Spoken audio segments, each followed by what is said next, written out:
Hello, and thank you for joining us for today's broadcast. This broadcast is a product of Shry Media, LLC. Unauthorized use, sale, or redistribution of this media in any form is strictly prohibited without the express written consent of Shry Media. Radio and television mediums are encouraged to reach out. Thank you for tuning in. Enjoy the game.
The story of the United States has been written for centuries. Penned by millions of authors, written in every language, from every perspective. With every chapter as unique as our people and our land. Our story is one made up of many. Find yours in the USA.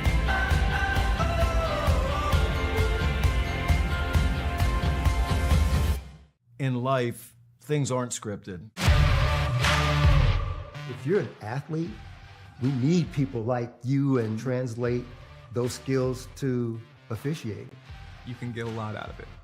It happens in every town, in every game.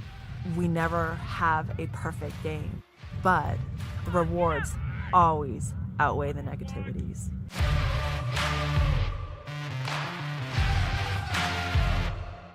At the U.S. Center for Safe Sport, we see champions everywhere we look. In every sport, on every court, we're building a foundation to ensure all athletes are safe, supported, and strengthened. At the U.S. Center for Safe Sport, ending abuse is not just our job. It's our promise.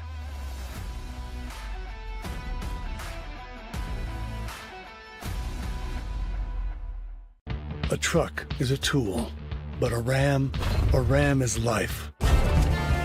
Yeah, it's the wipe the sweat off your brow sort of life.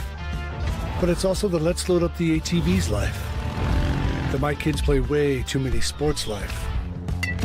The let's find a secret spot to fish life. That looks nice. Innovations, comforts, and powertrains built to power all the lives you live. Ram.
Your vacation is now playing in Tennessee. For every generation, it has started with the call to serve. Discovering the purpose and the belonging earned with the title. Learning to dig deep and push through adversity together. Defending our nation and its people. It is a life of great worth and reward. But Marines are never really finished serving. Their commitment comes full circle, visible in communities across our country. This is Semper Fidelis, always faithful, always Marine, marking a path for the next generation.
The Southeast Sports Network, your free ticket to front row sports action.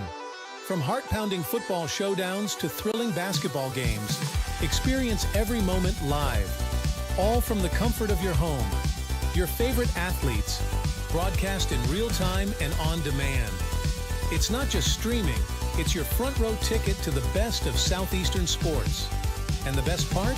It's absolutely free. Don't miss a moment of your favorite teams. Join us now at the Southeast Sports Network. The Southeast Sports Network, your front row ticket to live sports.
Welcome to the new era of brand promotion. Are you trying to find a way to make a splash?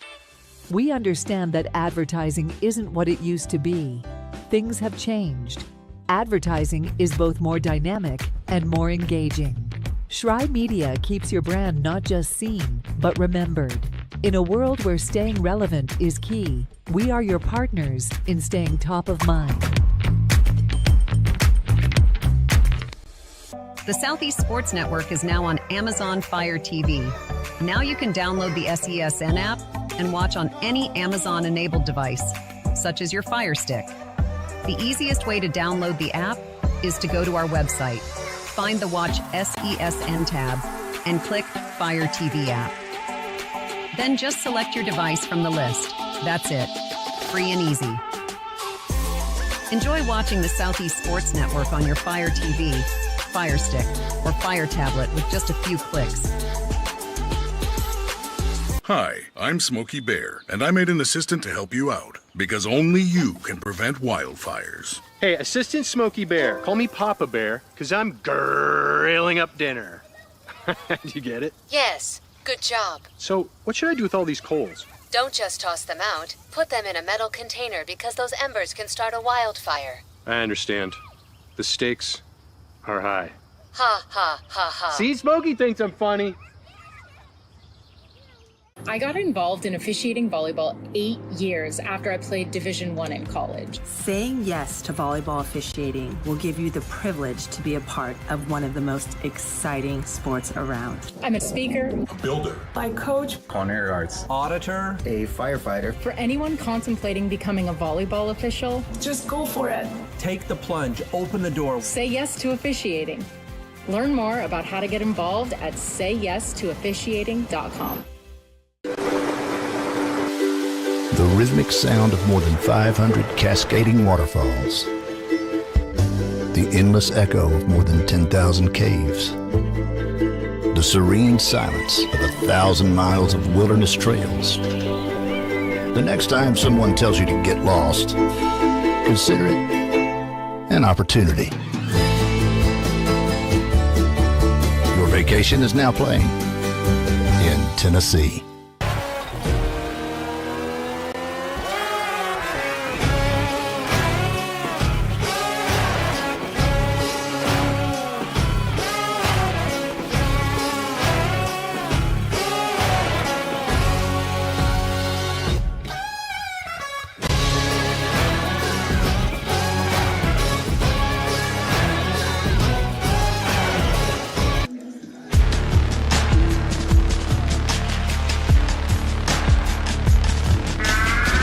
Hello and welcome to the campus of Reinhardt University, about to get underway.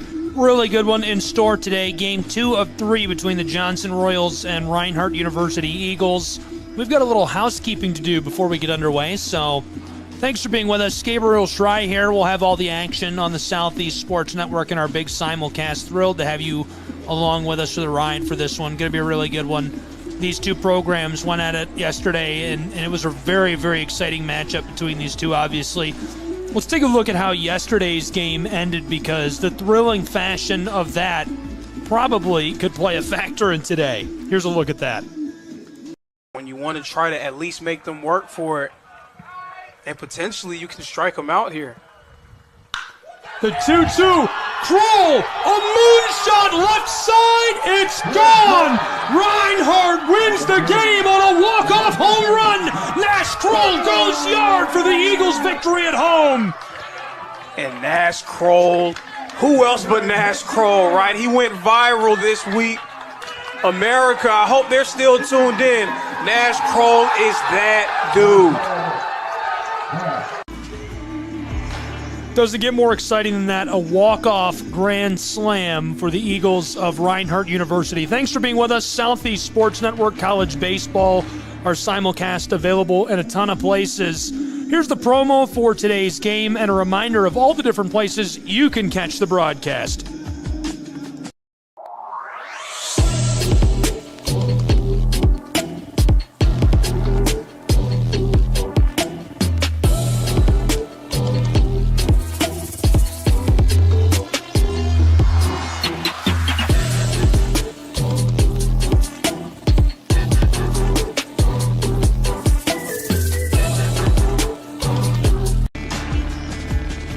Welcome back to the field. Lots of things going on campus.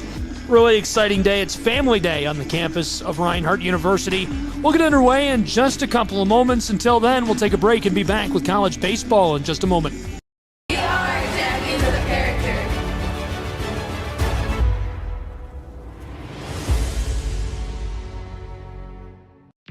You're ready to reconnect, to discover, to explore a Georgia that always has more stories to share and views to admire.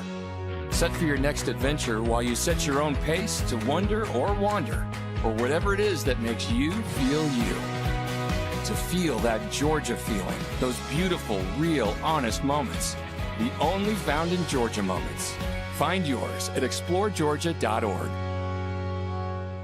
My character, Shazam, knows all about growing up in a family full of teenage superheroes. They're bold. Where's everyone going? To fight crime? Okay. Adventurous. Shazam! There's never a dull moment. And no matter what happens, they'll always have your back. All they need is a place to grow and be themselves. And the best part is, you don't have to be a superhero to adopt a teen. Learn more about adopting a teen from foster care. Visit adoptuskids.org. You can't imagine the reward.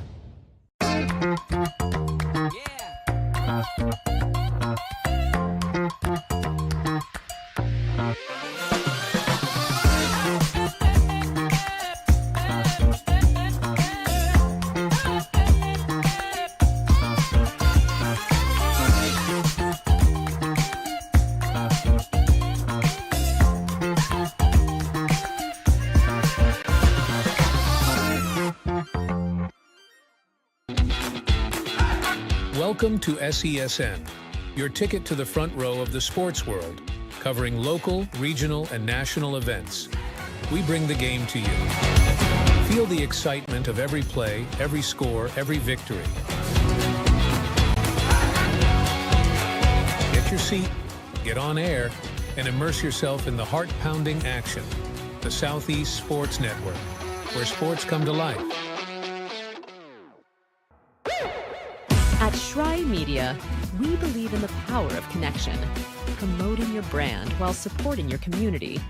Our goal is to elevate your presence and amplify your message through local sports. With Shry Media, advertising goes beyond traditional boundaries. Get on television, make an impact.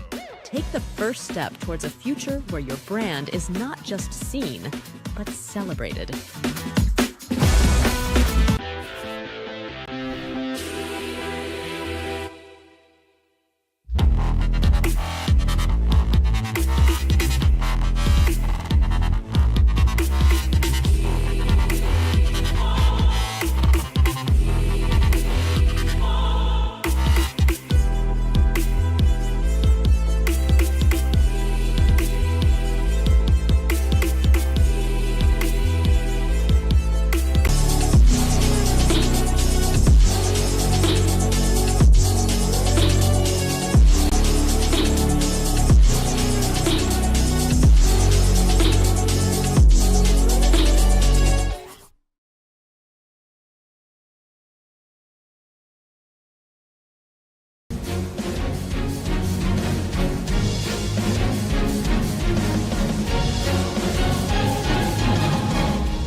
Welcome to the campus of Reinhardt University, about to get underway. Really good action today. Johnson University Royals have made the trip down from Knoxville, Tennessee to take on the Eagles on Ken White Field in Waleska, Georgia. Yesterday ended in a grand slam walk-off home run for the win as Nash Kroll, who is back from injury after being hit in the face with a 100-mile-an-hour pitch, went yard. Can't get more exciting than that. Thrilled to have you along for the ride for this one. This is going to be really good action today between these two programs. I'm Gabriel Shry. Welcome inside of the booth. Lots of housekeeping to do. We've started with a look back at that home run. You might have missed that in the broadcast. We'll play it back again later, I promise. You can also find it on the Southeast Sports Network YouTube channel and Twitter account if you want to take a look at it. Really exciting stuff. Tons of ways to watch. Visit SESNsports.com/how to watch if you're looking for information on how to tune in. We're going to have it all today and take a break while these two observe the American National Anthem. Don't go anywhere. We'll be right back with college baseball on SESN.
We going big. Throw it down. We're gonna really live. Let's go all out. Let's go all out. You know it's gonna get loud. 'Cause we getting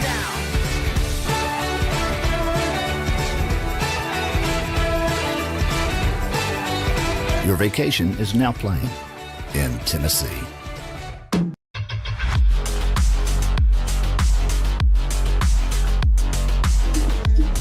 Alex Galvez leading off pitching today for Reinhardt University's Eagles.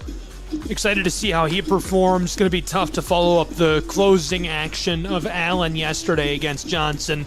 He looked fantastic, and that game came down to the wire. Reinhardt winning their 24th of the season on a walk-off grand slam by Nash Kroll. It was their 52nd home run this year. As a team, batting .330, really impressive stuff. Johnson, one of the better in the Appalachian Athletic Conference. They've had a good year as well, 17 wins. Really good on base percentage. They've stolen an impressive 46 bases throughout the course of this season, so they'd love to continue that streak today. And we'll have all the action between them here on the Southeast Sports Network. This is game 2 of 3. 1 o'clock first pitch, 4 p.m. pitch for game 3. We'll have that as well, all on SCSN as we get started with the Royals first at the plate today.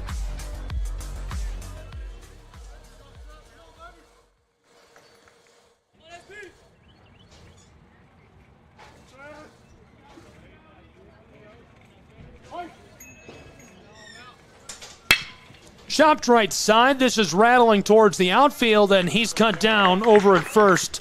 Seth Presley, the first away. Now batting the right fielder, number 22, Travis Havenstein.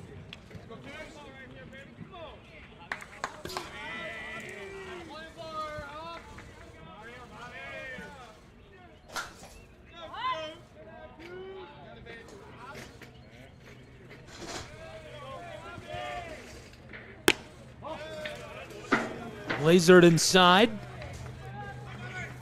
Ball 1 for Havenstein.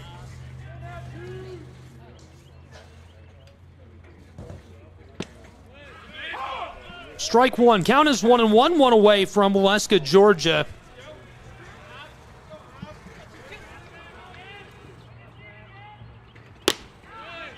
Strike 2. Down in the count early. Travis Havenstein.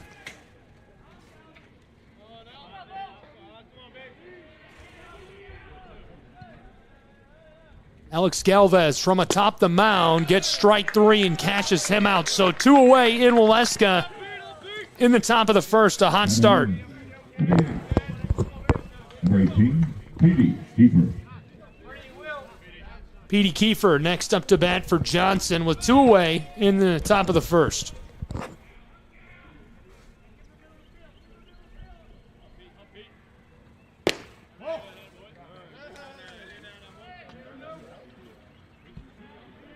What a beautiful day for baseball.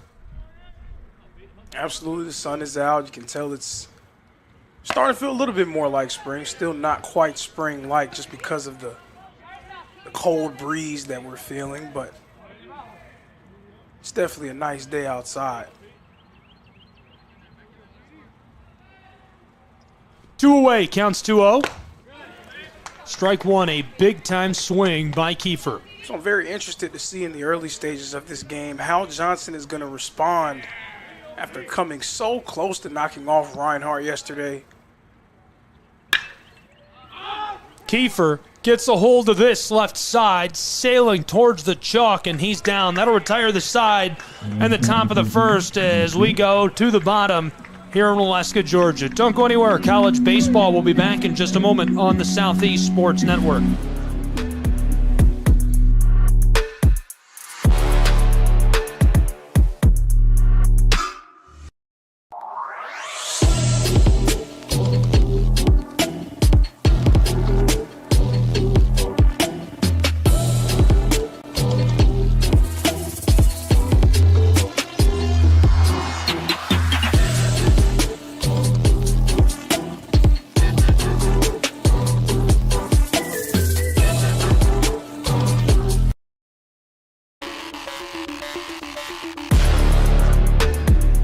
Welcome back to Waleska, Georgia. We're about to get started with the bottom of the first. A quick turn of the tables between these two. Thanks for being with us. Here's a look inside the booth. I've got Trouble here with me. Jackson, Robinson. You guys are late. I showed the inside of the booth that I was alone before you guys got here, so I can't cover for you. We apologize. Were we picking them up? Yeah. I had a situation. Well, don't say that. That sounds ominous. Can't mean any worse than what you said yesterday. Yeah, so it's stuff okay. to do. I had a situation. Good start for Reinhardt on the defensive side in this matchup with Johnson. 2 of 3. Last night was definitely one for the books. That was an unreal walk-off grand slam by Kroll, who was back from injury. You can't write it better than that. Absolutely. I said it when it happened. It's like, who else but Nash Kroll to hit that walk-off, right? It just seemed like his moment of getting hurt was one of the more defining moments of that series, for better or worse, and all of America watching. Got a lot of well wishes from a lot of different people, but lost in all of that probably is the fact that Nash Kroll is one of the best players in the country. So good on him for having a really nice showing in yesterday's matchup. Bernie is leading off, senior infielder for Reinhardt in this game. 43 hits this season, 22 RBIs, his batting average .328. Stands by for ball one.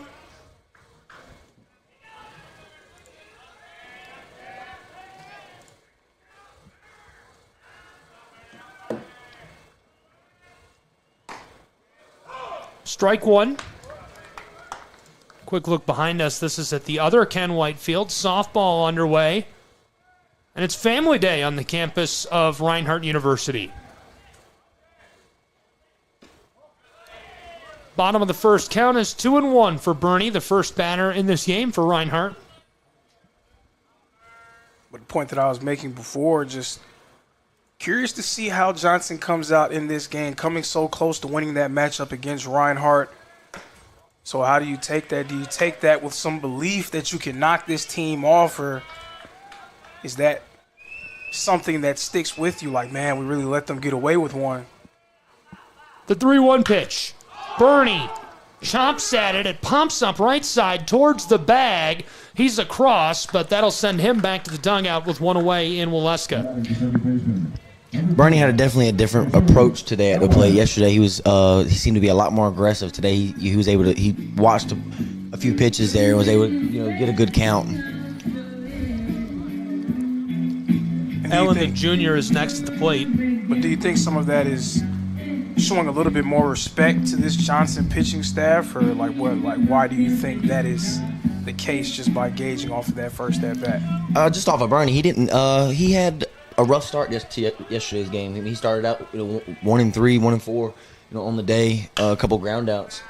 I just think maybe he's trying to take a different approach, see if he can see more pitches, see if he can have better at bats. One away count is 0-1 for Mercerio Allen, the junior infielder. 61st at bat this season for him. His batting average is .333. I wouldn't say he was quiet yesterday, but it feels like he hasn't been as loud since he won Player of the Week. I mean, he set the bar so high. Right? That's a high bar. Shooting, just hitting over 500 for a series and multiple home runs in a game. It's really hard to live up to that, but Allen's proven that he's a very consistent member of Coach Burton's lineup.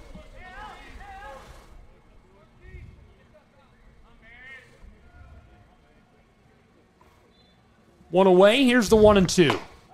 Big swing, and that'll strike him out as he goes back to the dugout. 2 away. Now batting for the fielder, number 8, Dylan Lewis. Dylan Lewis hit a bomb yesterday, a home run ball for Reinhardt University. Batting average is almost .450 this season. It's just shy of .440. He's been electric. His play went a long way towards keeping Reinhardt in the game yesterday when they couldn't get anything going offensively.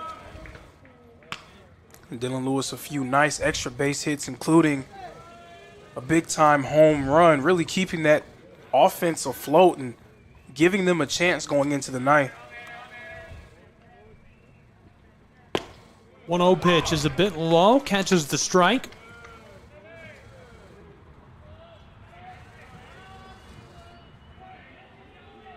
Count is 1-1.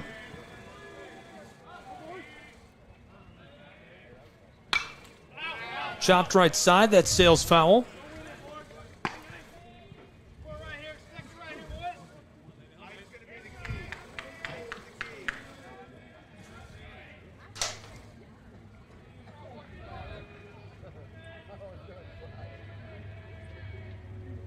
With 2 away.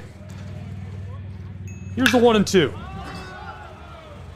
Lewis gets a hold of that in the center, and that'll retire the side from Oleska. We go to the top of the second, and we'll be back with college baseball in just a moment. Don't go anywhere.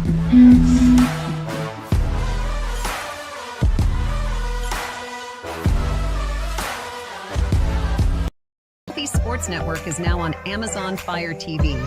Now you can download the SESN app and watch on any Amazon-enabled device, such as your Fire Stick. The easiest way to download the app is to go to our website, find the Watch SESN tab, and click Fire TV app. Then just select your device from the list. That's it.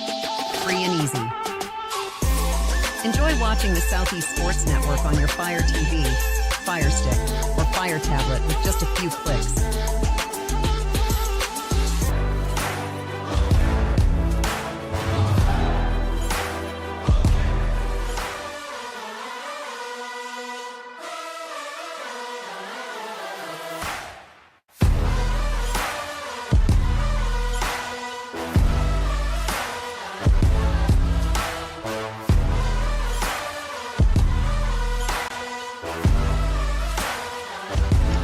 Welcome back. About to get started with the top of the second from Oleska, Georgia. College baseball on the Southeast Sports Network.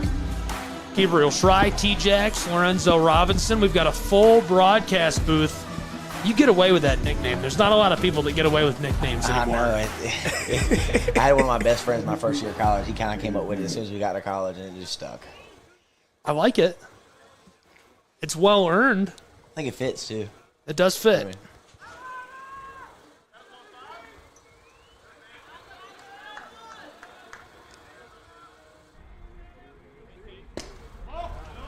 lasered in there.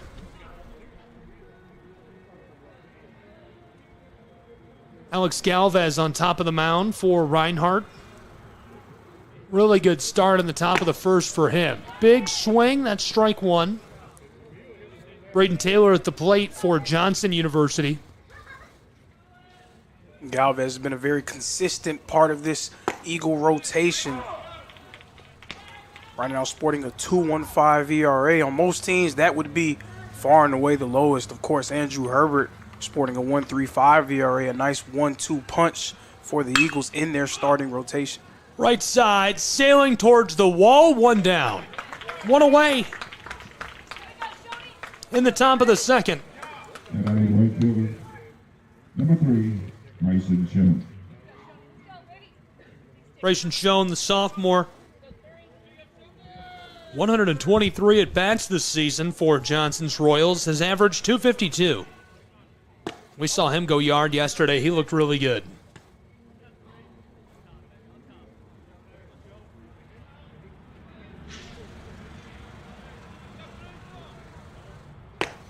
One 1-0 pitch.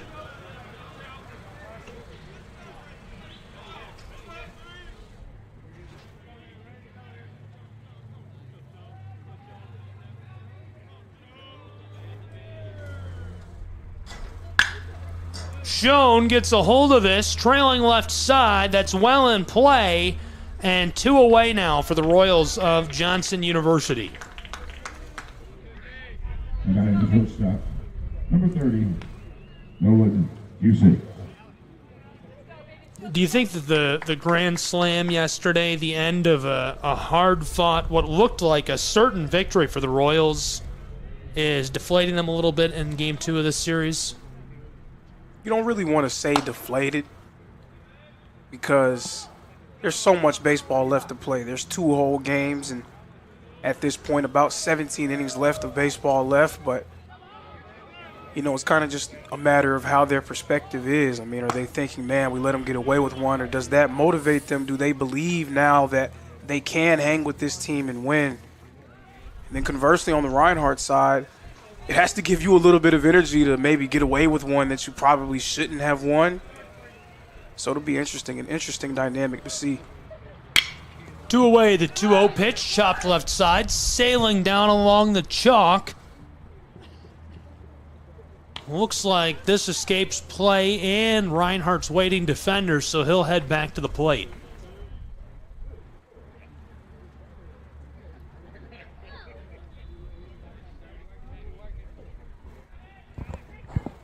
That's a little bit of good luck for him.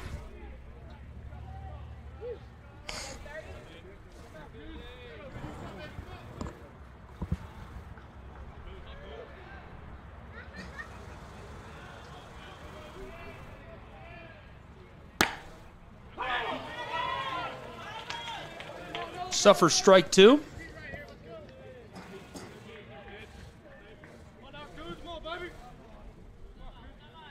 Two away, count is 2-2. It's low and off of the batter. This one rattling over to third as he's on the bag at first. That's some bad luck right there, just careening off of the foot of Galvez. It looks like he's trying to walk it off, like it didn't hit him in the calf. Yeah, that looked like it hurt for sure. Number 4. I definitely admire that approach. Don't let the other team know you're hurt. You can't let them see blood. First runner in the game on first now. Man on board over at first. This is high for a ball. There's 2 away in Waleska. QC replaced to the plate by Sanchez. Sanchez, a junior catcher. This is his 88th at bat this season. His average .253. Another high one for ball 2.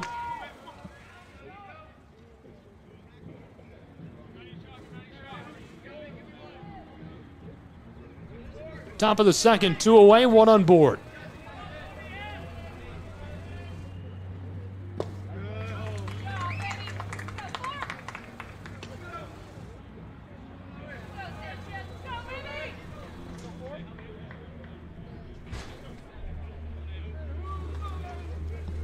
All 3 of us looked. We thought we had somebody coming in there. That's a strike. He thought he was going to move down to first. 2 away, 1 on board. Count is 3-1 for Sanchez. Trying to play some games with Galvez, the mind games, showing bunt, pulling it back. Big swing. This one comes off the bat and fills the count. 2 away. Count is full, 1 on board. Sanchez at the plate for Johnson.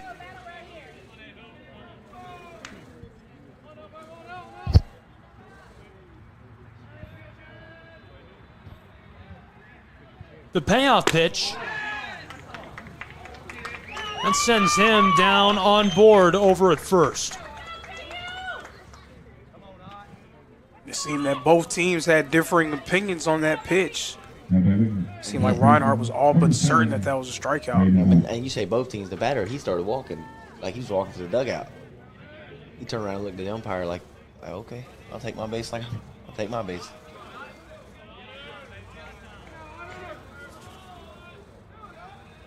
Two away, 2 on board for the Royals of Johnson, and now the bases are loaded as Brayton Ott is hit with a pitch by accident. So an early jam here from Galvez. We'll see how he responds. Bases are loaded. Coach Burton's going to come out to talk to him. Johnson, chance to strike first. I fear that hit off the leg kind of has him a little flustered here. And that's a tough thing to bounce back from anytime you suffer a stinger like that, an injury. You know, especially as a pitcher, that's got to rattle you right in the line of fire. What's the play here if you're Reinhardt? Early in this game like this, I think you still got to trust Galvez. I think that's what he's kind of giving that pep talk, trying to boost his confidence a little bit, trying to help him dial in, calm down, whose teammates are around him.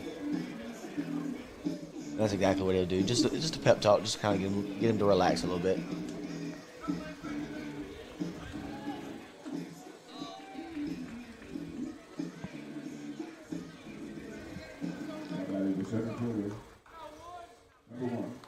Center fielder is next up. Plays Blanchard. We saw limited Blanchard yesterday. The bases are loaded. 2 away. It's low for a ball.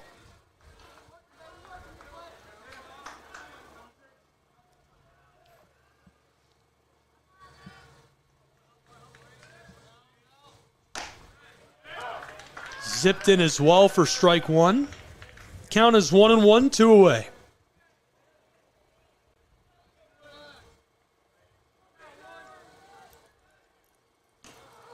One pitch is low. And that brings a run home for the Royals of Johnson University. It makes it 1-0. So we spoke a little bit about them trying to respond from the way that yesterday ended. Galvez, unfortunately, giving them a run early.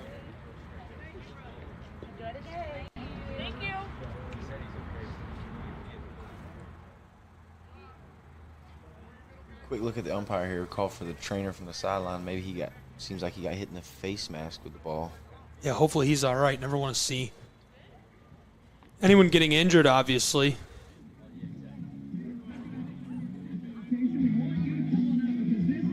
They're going to have all 3 umpires come over and check on him. See the trainer kind of putting her hand in the face, like maybe he got a little shock, a little dizzy off the hit.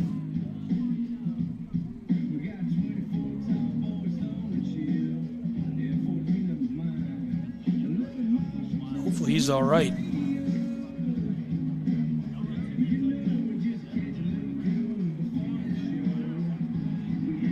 They're going to pull both head coaches out to the field now.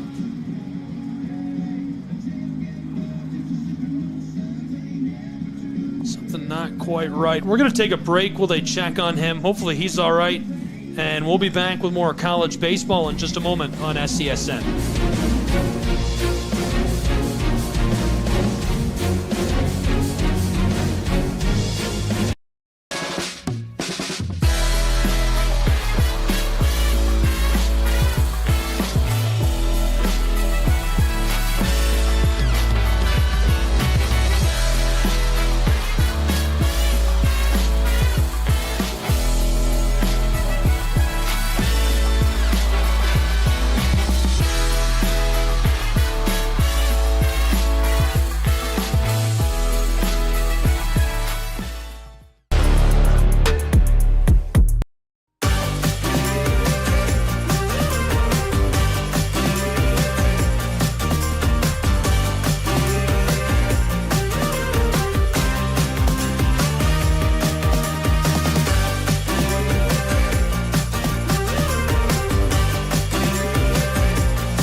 While we check in, here's a look at the grand slam from yesterday for Reinhardt. When you want to try to at least make them work for it, and potentially you can strike them out here. The 2-2, Kroll, a moonshot left side, it's gone! Reinhardt wins the game on a walk-off home run! Nash Kroll goes yard for the Eagles' victory at home! And Nash Kroll Who else but Nash Kroll, right? He went viral this week. America, I hope they're still tuned in. Nash Kroll is that dude. That was a look back at that absolutely thrilling moment from yesterday. We're still checking in on our guy out on the turf, so while they do that, we'll take another break and be back with more college baseball in just a moment on the Southeast Sports Network. Don't go anywhere.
You're ready to reconnect, to discover, to explore a Georgia that always has more stories to share and views to admire. Set for your next adventure while you set your own pace to wonder or wander, or whatever it is that makes you feel you. To feel that Georgia feeling, those beautiful, real, honest moments. The only found in Georgia moments. Find yours at exploregeorgia.org. My character, Shazam, knows all about growing up in a family full of teenage superheroes. They're bold. Where's everyone going? To fight crime? Okay. Adventurous. Shazam! There's never a dull moment. And no matter what happens, they'll always have your back. All they need is a place to grow and be themselves. And the best part is, you don't have to be a superhero to adopt a teen. Learn more about adopting a teen from foster care. Visit adoptuskids.org. You can't imagine the reward.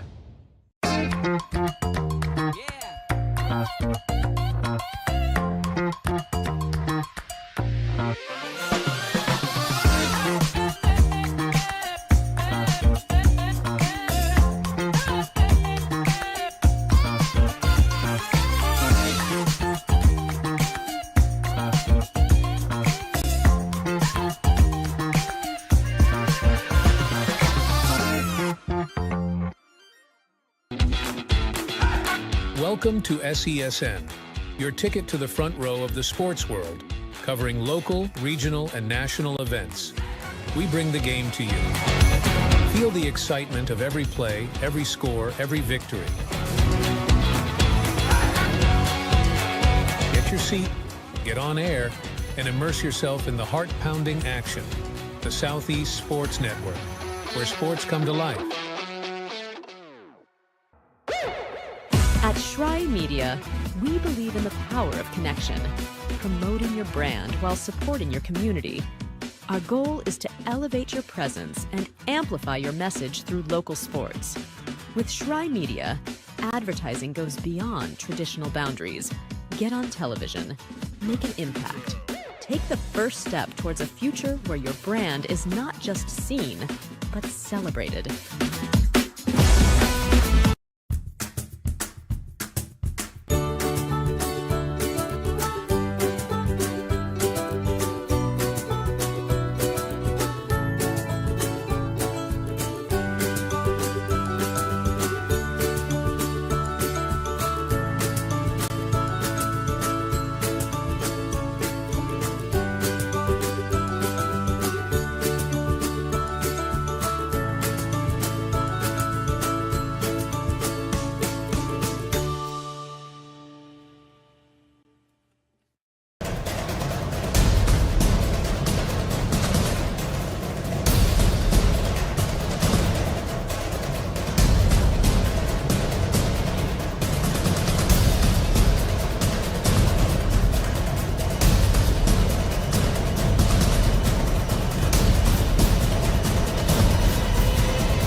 The Southeast Sports Network is now on Amazon Fire TV.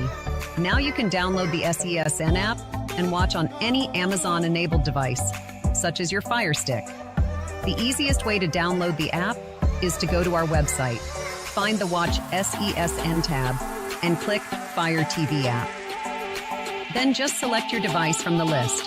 That's it. Free and easy. Enjoy watching the Southeast Sports Network on your Fire TV, Fire Stick, or Fire Tablet with just a few clicks. Welcome back to Ken White Field and Waleska, Georgia, hustling to get back underway. Count is 1-1, 2 away in the second. Gabriel Schrei here, Lorenzo Robinson. We lost Taylor Jackson. He was too confident that it was going to be a little while longer, so we've got a man down. Welcome back, though. Excited to have you with us. Back after a minor delay. Yeah, not bad. Bit of an umpire switch up situation behind the plate.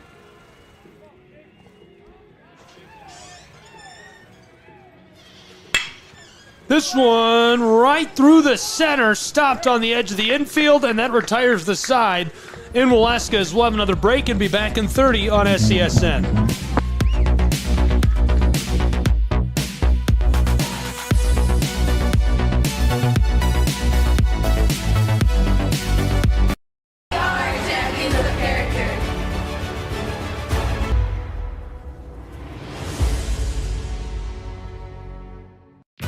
You're ready to reconnect, to discover, to explore a Georgia that always has more stories to share and views to admire. Set for your next adventure while you set your own pace to wonder or wander, or whatever it is that makes you feel you. To feel that Georgia feeling, those beautiful, real, honest moments. The only found in Georgia moments. Find yours at exploregeorgia.org. My character, Shazam, knows all about growing up in a family full of teenage superheroes. They're bold. Where's everyone going? To fight crime? Okay. Adventurous. Shazam! There's never a dull moment. And no matter what happens, they'll always have your back. All they need is a place to grow and be themselves. And the best part is, you don't have to be a superhero to adopt a teen. Learn more about adopting a teen from foster care. Visit adoptuskids.org.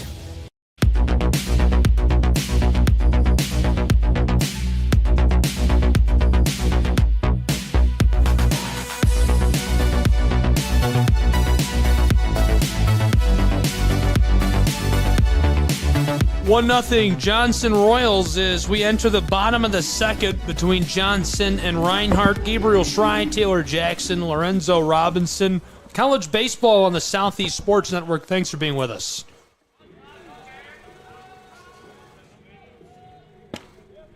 Zipped right in for strike one. This is Tucker Zdunek at the plate. Garrett Borst pitching.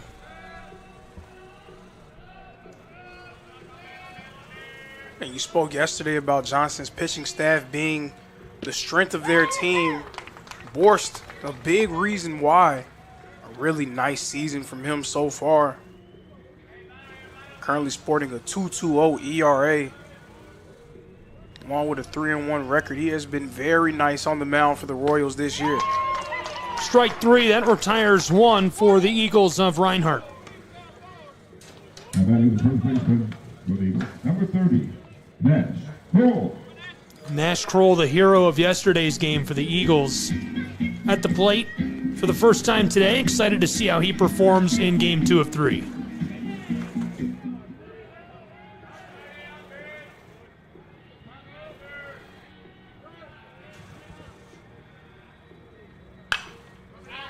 Champness pops off right side and sails into the evergreens for strike one.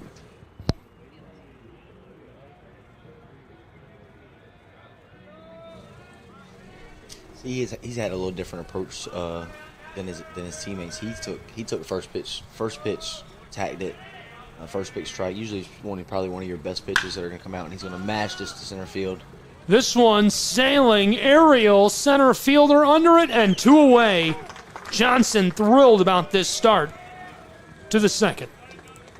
But you're right, Kroll taking a much different approach than what we've seen from Reinhardt's batters so far today. But to Boer's credit, really making them work for everything. And right now, he's working his way through this extremely talented Reinhardt order. He's picked up right where Nathan Hoffman left off from yesterday. This is Luis Mendoza with 2 away. Mendoza holds off strike one. Mendoza starting to earn a reputation as the Mr. Clutch for this team. Came up with a few big hits in that Southeastern series, and then yesterday really sparking their rally in the 9th with a big-time solo home run.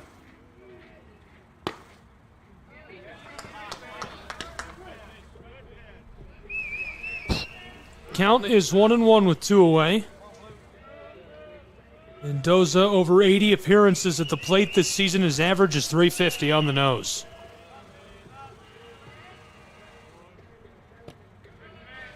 This one's low and skeeters off into the backstop.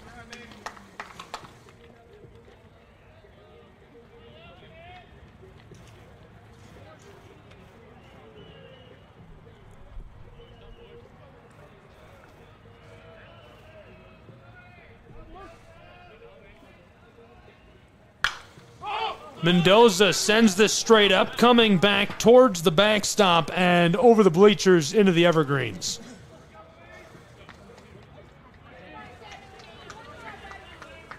Two away. Count is 2-2.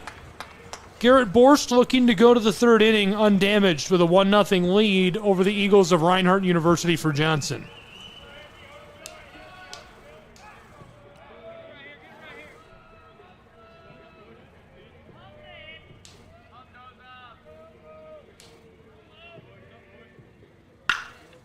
Mendoza left side. This one sailing and looks like that will retire the side from Waleska, Georgia. College baseball will be back in just a moment on SESN.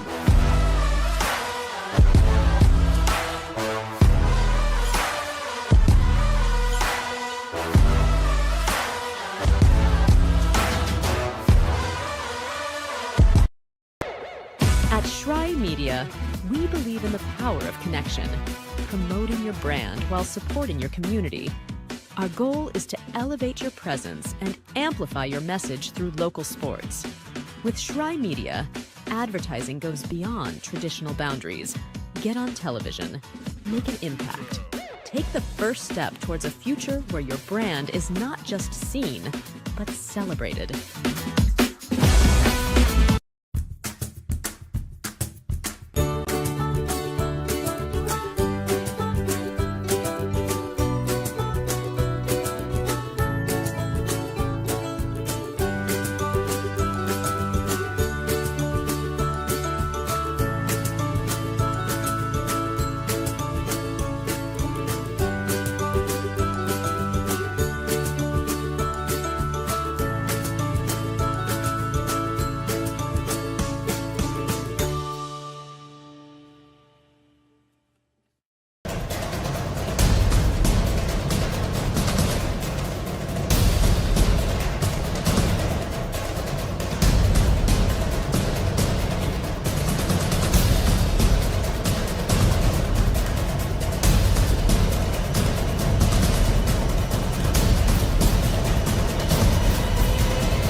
Welcome back to Waleska, Georgia. College baseball on the Southeast Sports Network.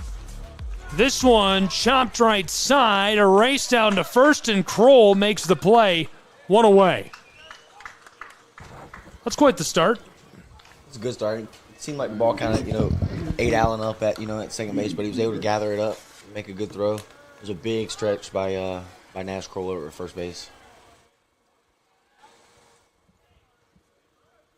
It seems like we're having what's shaping up to be a pitcher's duel so far in this one with the way that Galvez and Borst are performing. Of course, in these games, every mistake made on the mound is magnified, so that rough stretch that Galvez had in the previous inning, which allowed Johnson to score the first run, may come back to haunt the Eagles depending on how the rest of this game goes. Pumped up, trailing left side towards the chalk and the wall. Reinhardt has two away.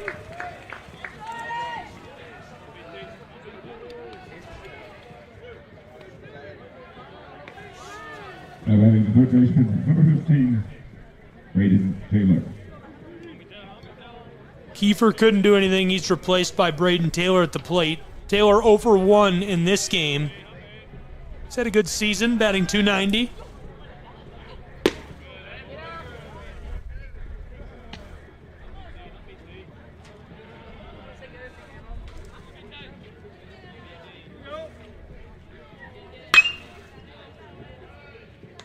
Fouls off right side, back into the tree line.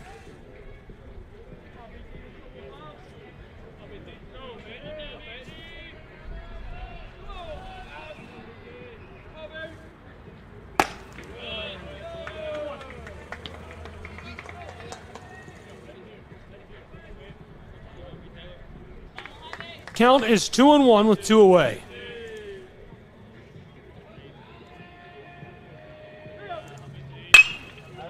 Right side, this one down in the outfield, and he's on board over at first.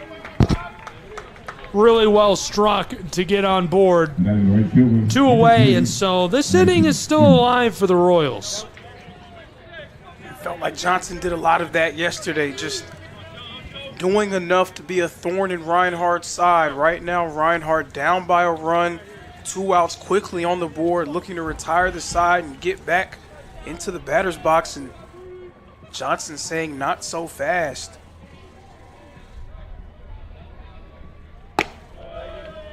Bit high and wide, that's a ball with 2 away and 1 on board.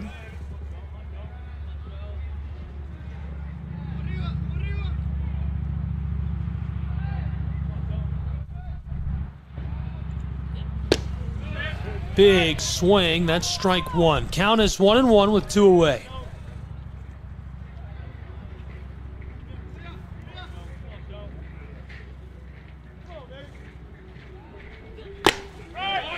Big swing again, that's strike 2. Count 1-2, 2 away, 1 on board. Bryson Schoen batting now for Johnson's Royals. Schoen takes the chop at that, and that retires the side with 3 away. We'll be back with the other half of the inning on SCSN.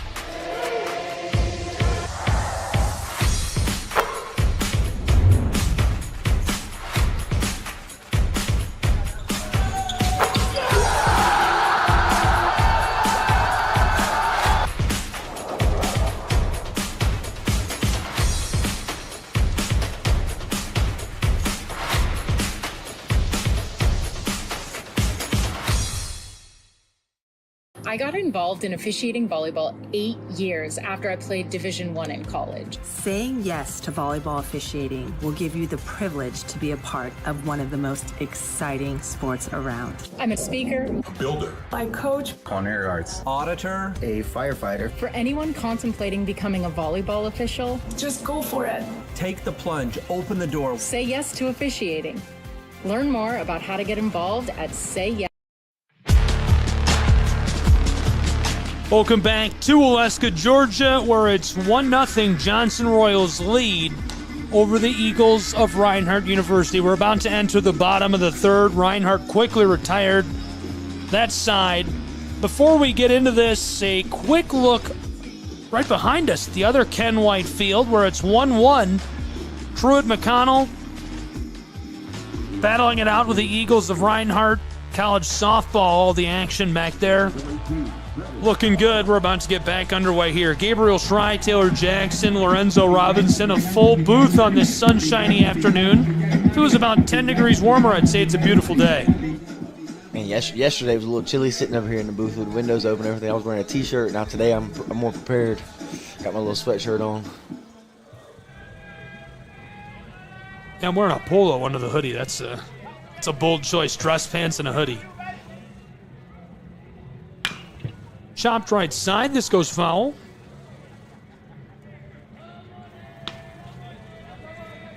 So this game starting very similar for the Eagles to yesterday. Not really able to pick up any momentum. Who's going to be that person to spark things for them?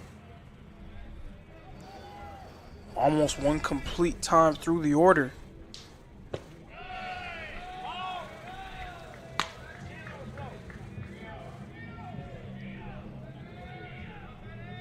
Garrett Borst on the mound for Johnson. This is Matty Maurer at the plate.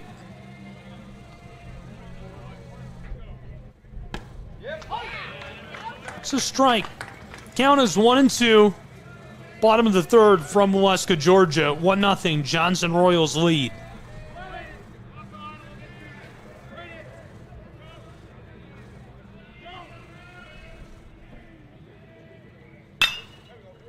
Chopped off, trailing left side. This goes foul and out of play.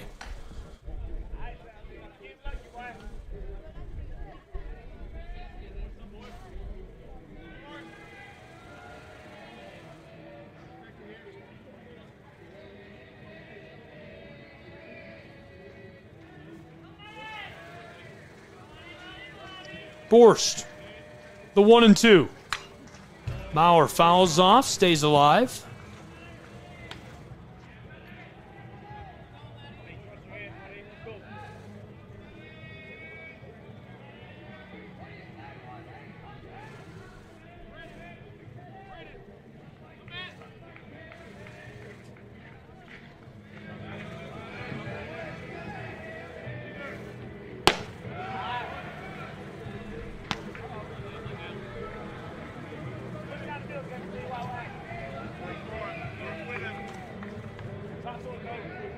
I can hear Family Day happening off behind us.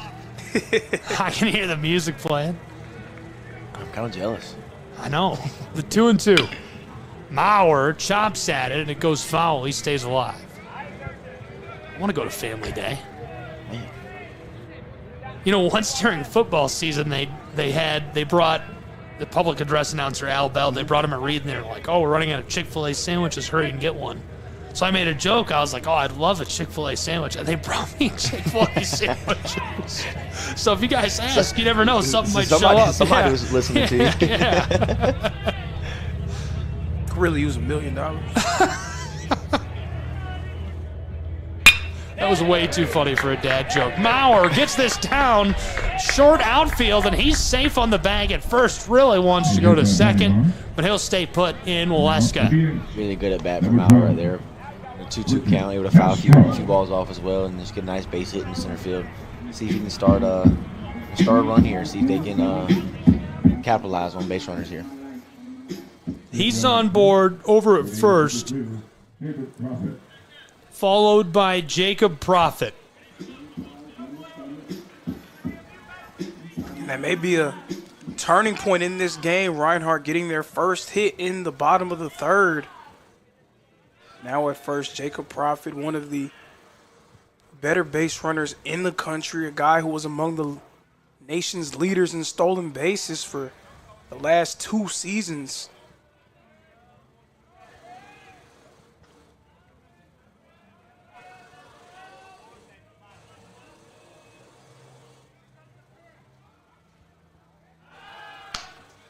Checking in over at first. Counts 1-0. Profit at the plate.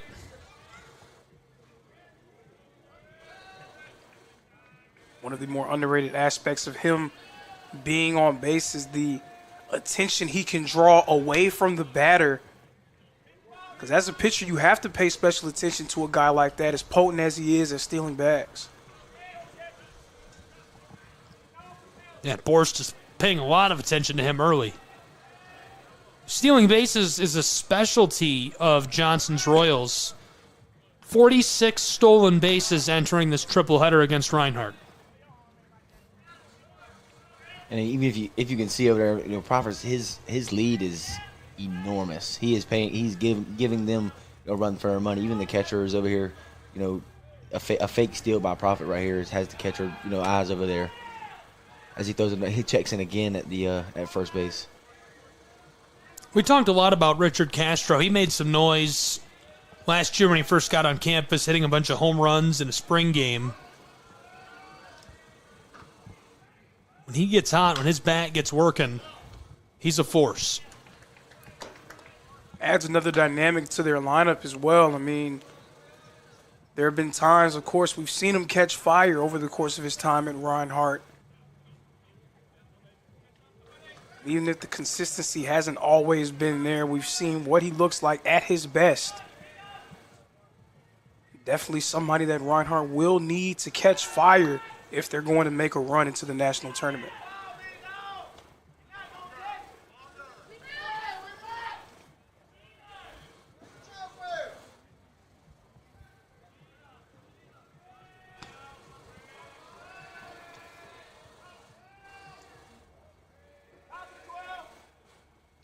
Two 1 pitch, fouled off. Strike two. Count is 2-2 for Castro, none away in the bottom of the third for Reinhardt's Eagles, and Profit on board over at first. I got to give a little plug to my buddy Mike Krasny and Shootin' Bull coming out this next week, first edition of the podcast. Really enjoyed appearing. I was going to bring the shirt with me and show it on camera. He sent me a shirt. And really cool to be on the podcast. This one popped out, drops down in the short outfield. So now two on board for Reinhardt with none away. And the batting order starting to look dangerous as we're going to see Rooker at the plate next for the Eagles. Jamel Rooker had a really good day, a couple weeks ago versus KCU with a couple triples himself.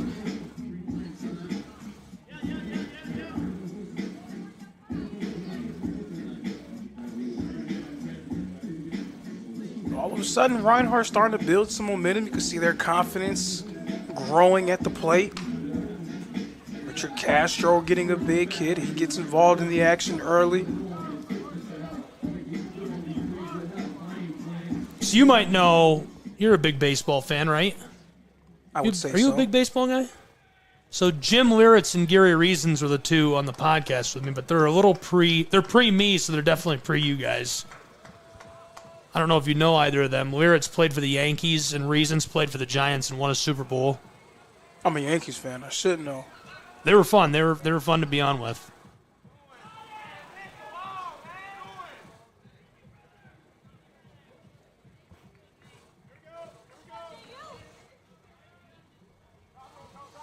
Two on board for the Eagles. This is Rooker at the plate getting to work. Garrett Borst on top of the mound for Johnson's Royals.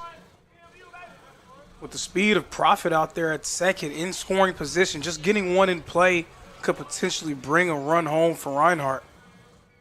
Yeah, what's a single for most guys is an easy double with a guy like Profit. And he was trying to kind of sneak his way down there to third. But maybe not. Maybe just trying to play some mind games with the pitcher and the catcher. Again, they know how potent he is at taking bags, so you really have to try to keep your eye on him at all times, but you can't forget about what you have to handle in the batter's box as well. Count is 1-1 for Rooker. Two on board.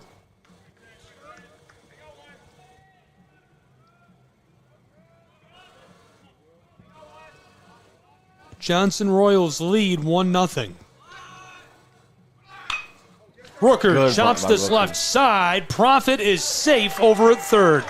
Really nice play. And he's done that a few times this year. Really well-placed and well-timed bunts. Using his speed, and specifically when other fast guys are on base with him, really puts teams in a bind. You got Jarrett Burney coming up to this. You're at the top of your lineup with bases loaded here. A big at-bat at the plate. A big opportunity for Jarrett Burney to see if he can put the ball in play here. Just get Reinhardt on the board. Yeah, Rooker with the single. Both runners advance. Bases are loaded. No outs in the bottom of the third. Johnson leading 1-0. Jarrett Burney well into the 300s batting average at the plate for Reinhardt, who suffers strike one.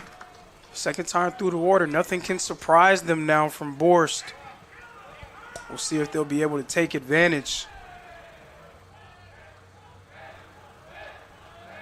Ideally want to try to hit something into the gap, maybe bring a runner, potentially even more. Quick couple of strikes. Borst has to be happy with that. Burney now down in the count, 0-2. Burney's also very comfortable at making plays down on the count. One of the best hitters with 2 strikes on the board in the country.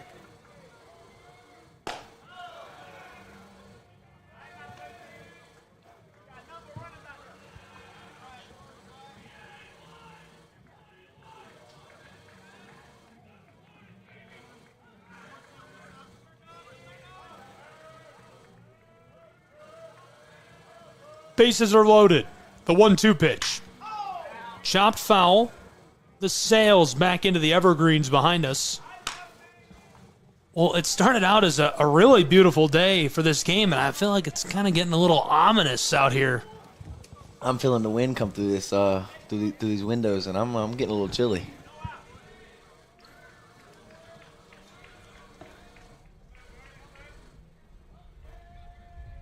The 1-2. Chopped into the outfield, sailing, and this one is down. Both runners are going to advance in an easy score for Profit, who makes it 1-1 in Waleska.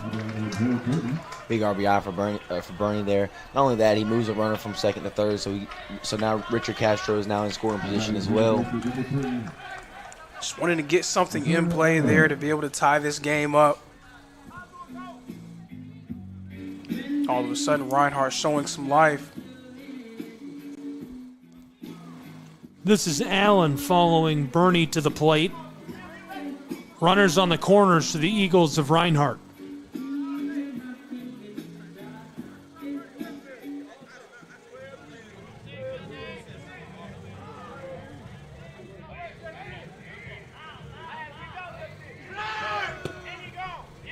We've got a runner advancing down to second, so 2 in scoring position as Rooker is automatic, and you can hear the fans chiding the players out on the field. And a few weeks ago, you asked what makes playing at Ken White Field such a tough thing for opponents, and a very engaged crowd here in Waleska. Big swing by Allen. Strike one. Count is 1-1, 1 away, 2 in scoring position for the Eagles of Reinhardt University.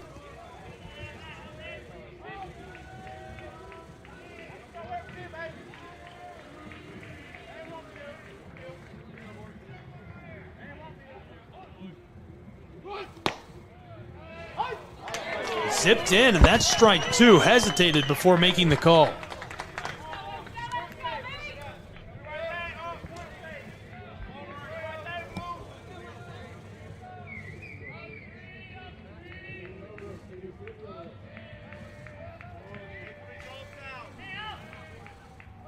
With 1 away and 2 in scoring position, here's the 1-2 pitch. Allen chops that, floating into the outfield. It's down. He's safe on board. 1 runner comes home, and the Eagles take the lead 3-1 over the Royals of Johnson as 2 score in Waleska, Georgia. Allen, again, popping with his bat, really has become a real consistent member of this Eagle lineup. Yet again, making a huge play. Big time 2 RBI single there. Now we always talk about the ability that Reinhardt has to score in bunches, and I think you're seeing that right here. One out, you got a big at bat with Dylan Lewis coming up at the plate with one runner on. Checking in over at first, just one away. 2-run ball game. Eagles out in front on Ken White Field. And it can be disheartening for opposing teams, very deflating when it seems like everything is going your way, and in the blink of an eye, Reinhardt just picks up momentum.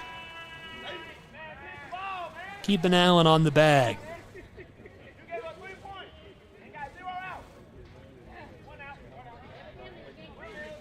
You really want to see how Boris handles this situation here. The toll that big swing from Lewis, that's foul off to the left. Lewis gets a hold of that, drives it off to the left, but nothing doing. Now, if you're Boris, what do you think if you're Boris right here after just a shot like that, knowing that you got Dylan Lewis at the plate? You have to try to refocus. You can't get it back. It's already happened. You really just need to try to lock in and don't turn a mountain into a molehill. You need to try to stop the bleeding as much as you can. Lewis averaged this season .442, and he has a Santa-sized sack of hits, over 50.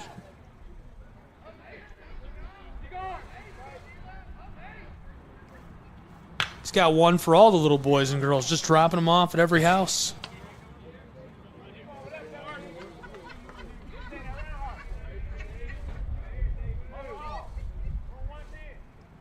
He's got to be one of the best hitters in the country. Absolutely, and it's not surprising if you saw the way that he performed last season and really just continuing from that, continuing his upward trajectory. It was ball one. Counts 1-2, one away.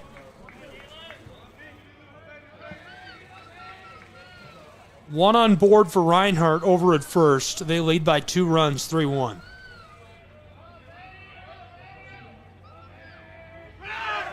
One-two pitch. Allen looking for second, and he's safe out there.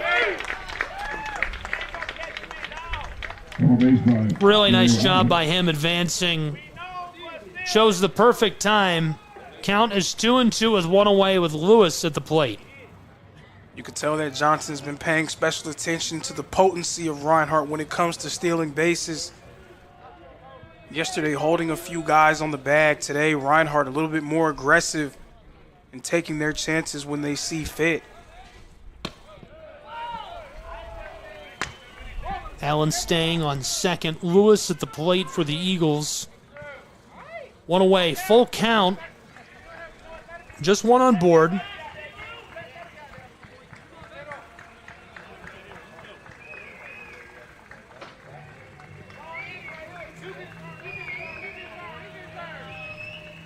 Here's the delivery on the payoff pitch, and gonna walk him back to the dugout. 2 away. Dylan Lewis not on the same page as that pitcher to umpire. It seems kind of inconsistent at the plate.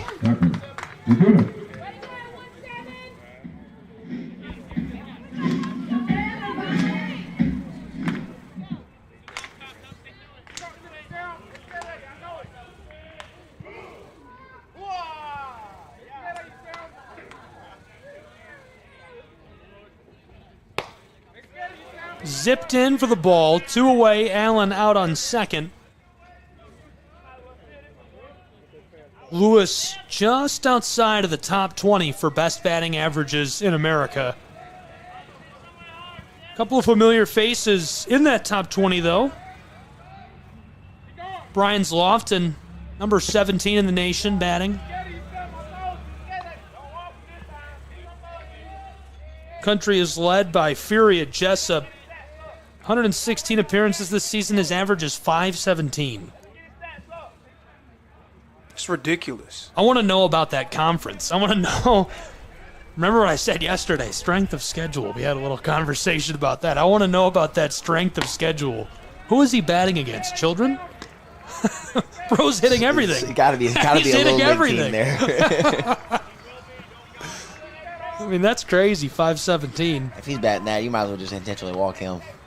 I think I'd be batting about 100 in this league. I mean, I don't think I could hit anything. Counts 3-0, 2 away. Dropped in for strike one.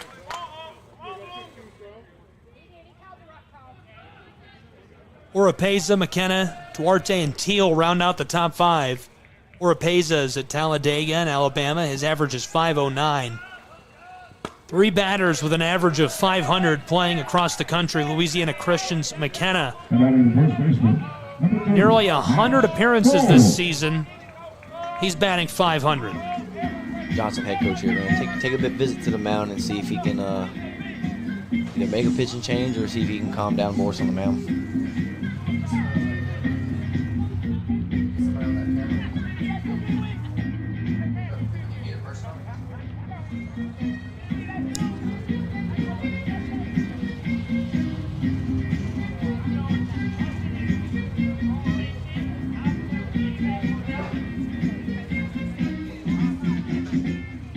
Two away. In this situation, I mean, does it make sense to pull someone right now with runners on the corners? I think this early in the game with 2 outs, I think you trust him.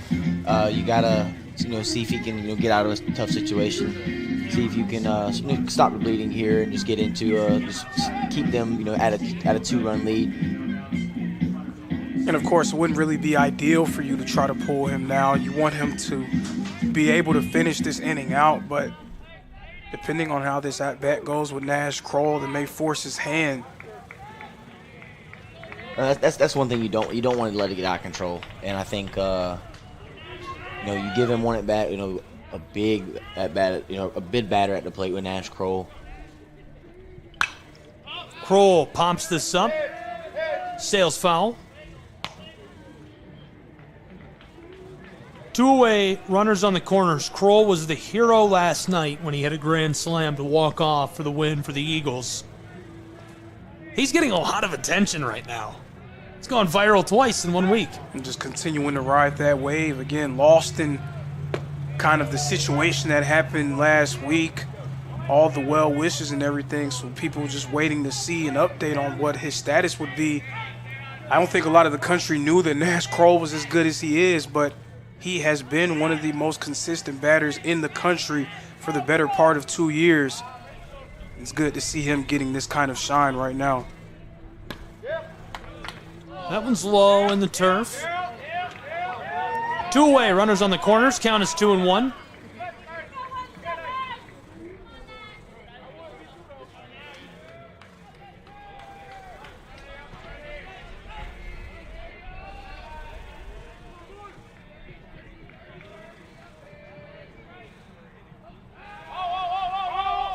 Little check-in out at second.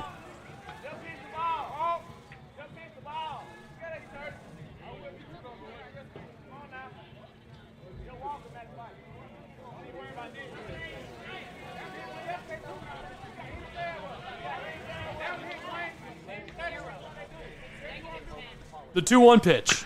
Kroll chops this left side, goes foul.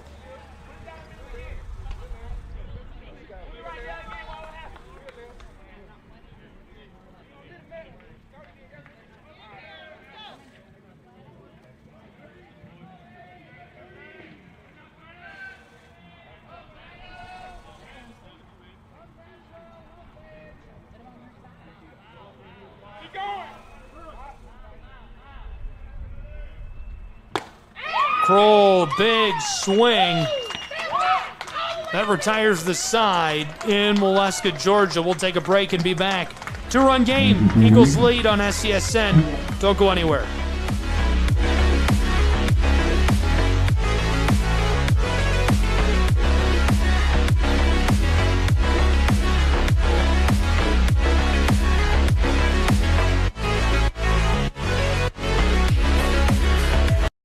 Is now on Amazon Fire TV. Now you can download the SESN app and watch on any Amazon-enabled device, such as your Fire Stick. The easiest way to download the app is to go to our website, find the Watch SESN tab, and click Fire TV app. Then just select your device from the list. That's it. free and easy. Enjoy watching the Southeast Sports Network on your Fire TV, Fire Stick, or Fire tablet with just a few clicks. Turn it up. We going big.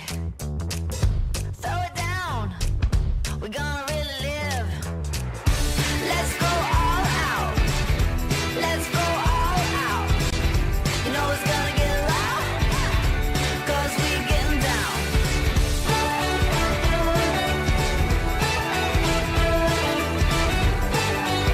Your vacation is now playing in Tennessee.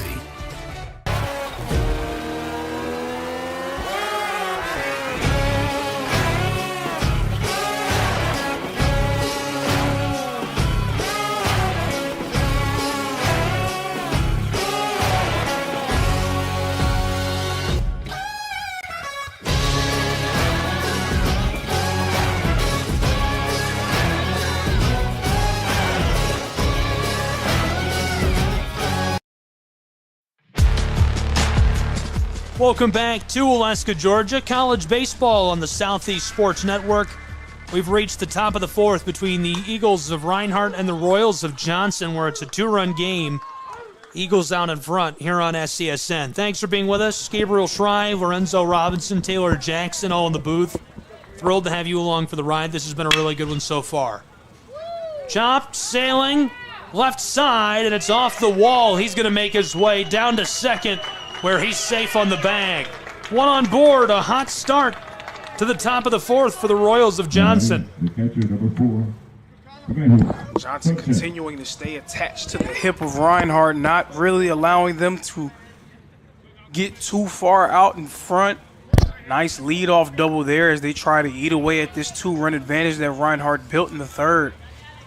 If you're Johnson here, that's exactly how you want to respond to a situation like this. You know, you just let Reinhardt put up a 3 spot in the third inning, at the bottom of the third, and you respond with a nice double that's off the back fence.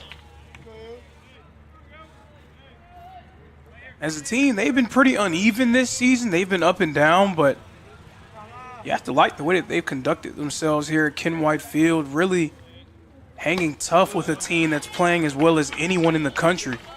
You know, the monster that Reinhardt has solidified itself as, you know, taking down the number 1 in the country last week and being able today. You have to see Johnson has a big opportunity here to make a statement for themselves, especially coming down to the wire. You know, late in the season. You know, you want to be able to push into the tournament. You want to be able to show the community that you can play. What a statement they'd be making by knocking off a team like Reinhardt. And then looking at the other side, conversely, speaking about the Eagles, all the pressure is on them, right? Like, you've set the bar by beating Southeastern, so you put like a major target on your back, a major bullseye that's on your back, and now everybody wants a piece of Reinhardt University. When you beat the number 1 team in the country, when you compete against other groups, you have set that standard. So to your fan base, it would be almost unacceptable to lose games like these or lose series like these. And Johnson trying to take advantage of that, trying to really push and force the issue.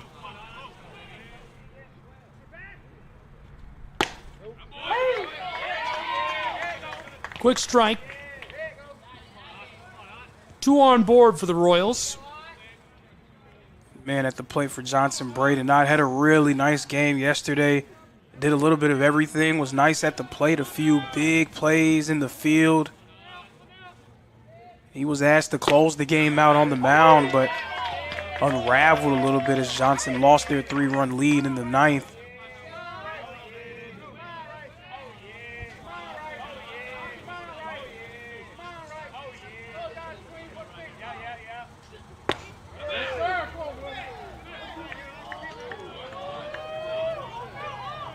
Count is 1-2 with 2 on board.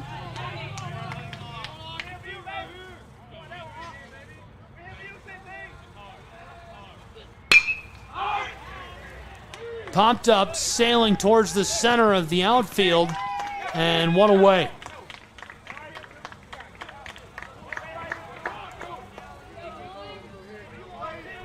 in center field, number 1, Lays Hunter.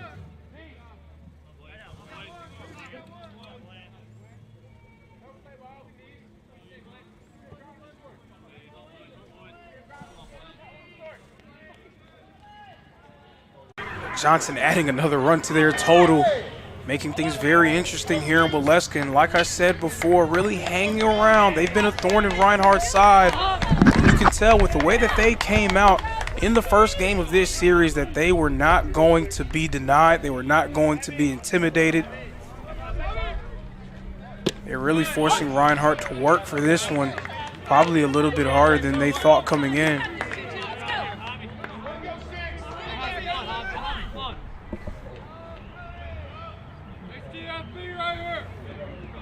And obviously not an ideal start to the appearance from Kobe Allison. What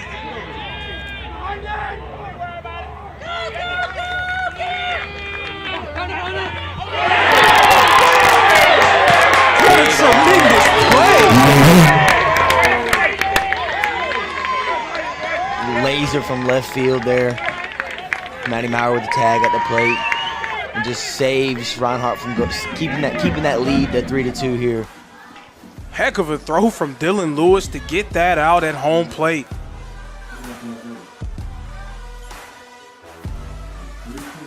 When we return, Reinhardt 3, Johnson 2.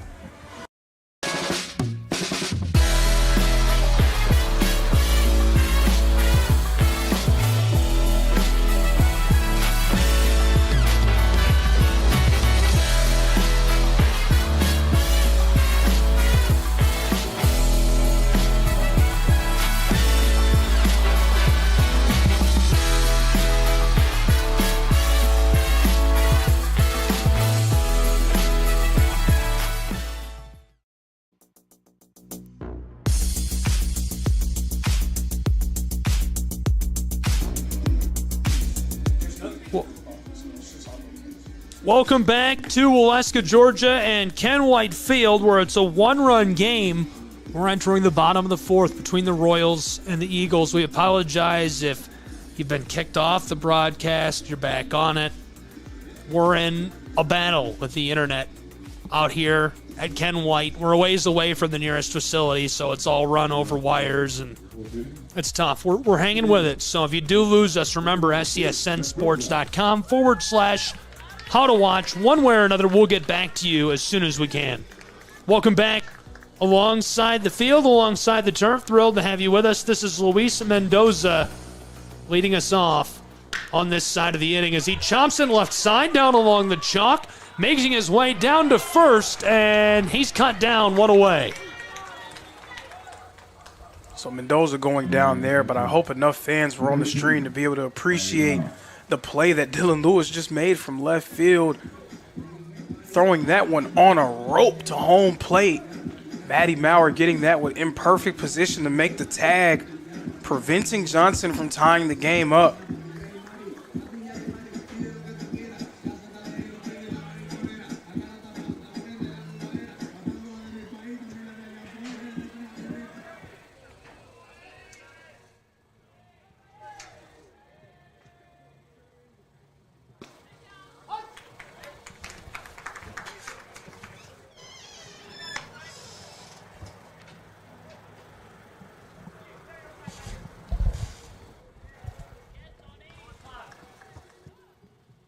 We lost our umpire way back in the beginning of this one. And I will tell you, it is different. Very different. Umpire behind the plate right now seems to be a little inconsistent. Maybe not as much experience behind the plate. Trailing into the center of the field and make it 2 down. I'd say using words like inconsistent and different are a very nice way of putting it. We are professional on this broadcast. That's a very nice way of putting it. Inconsistent and different. I will say this. The umpire behind the plate does have his balls and strikes backwards when he puts his hands up. So when I say the experience of him might not have as much experience as others, that may be what we're looking at there. maybe even a massive gap in experience, I'd say.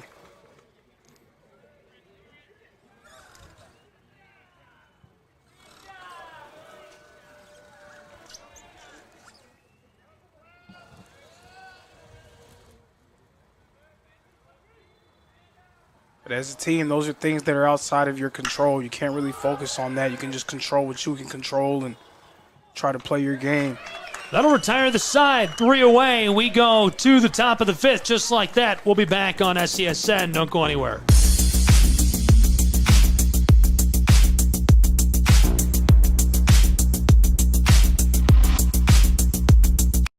Southeast Sports Network is now on Amazon Fire TV.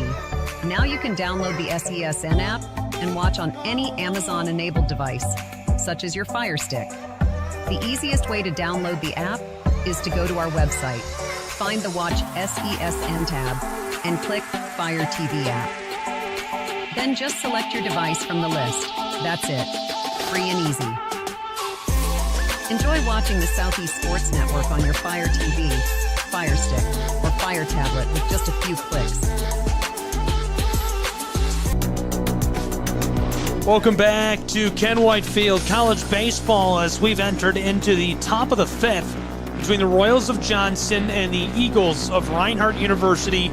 It's a one-run game. Welcome into the booth. Thanks for being with us. I'm Gabriel Schrei, Taylor Jackson, Lorenzo Robinson here with me. This is Taylor. Lorenzo is charging his phone. Welcome into the booth. Thanks for being with us. Thrilled to have you along for the ride. This is a good one.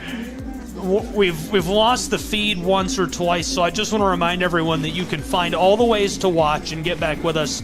SCSNsports.com/how to watch. If you do lose us, that's where you can get tuned back in and find all the different ways to find the game. Obviously, it's pretty disruptive, so I apologize for that, but nothing we can do about losing the network.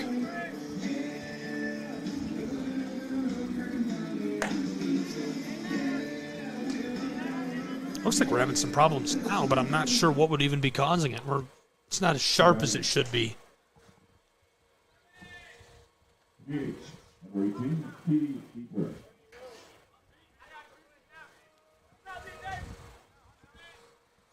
This is Kiefer at the plate.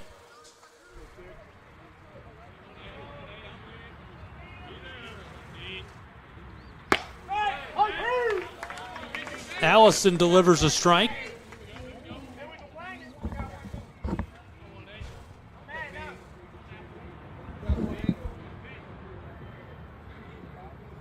The 0-1 pitch. Kiefer holds off, strike 2.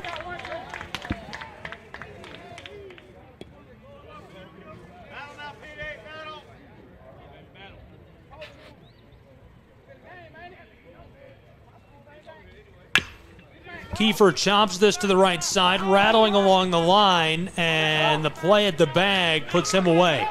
1 down in the 5th. Very unique way to get that out from Nash Kroll. Slow little ground ball around the first base line. He actually grabbed, barehanded the ball and dove at the bag and touched the ball itself to the base to get the out.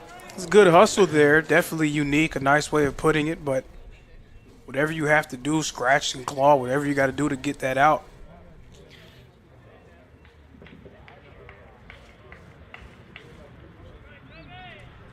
Got a Royal being helped off of the field back to the dugout. Hopefully he's all right.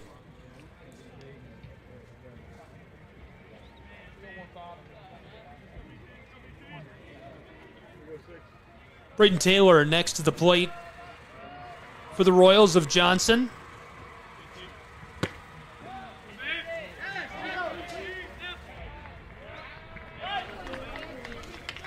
Kobe Allison pitching for Reinhardt University.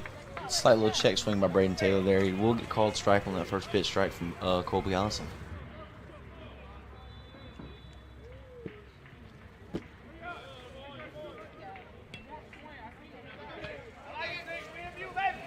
One away, count is 1-1. Top of the 5th, 1-run game.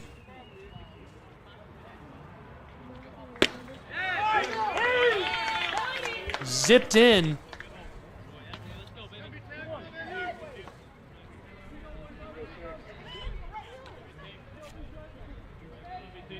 Count is 2-1.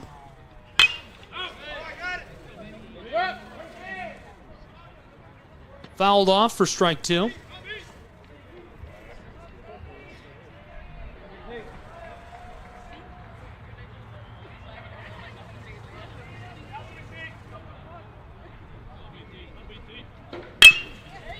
Chopped left side. This one into the outfield, and he's on board over at first. Really great hit by Braden Taylor. He's 2 for 3 now on the day. Johnson was in prime position to tie the game up in the previous inning. They were unable to do so. Let's see if they're able to connect here and find that elusive third run.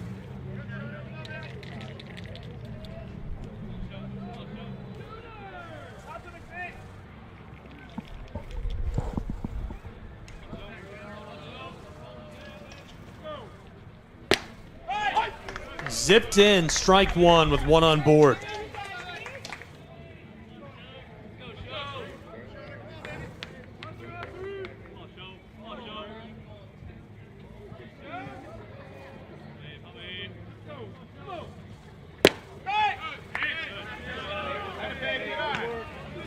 Count is 1-1 with 1 away. Taylor over on first.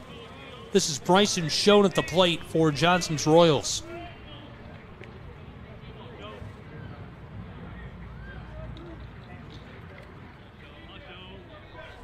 Allison fires the pitch. Schoen has to step off.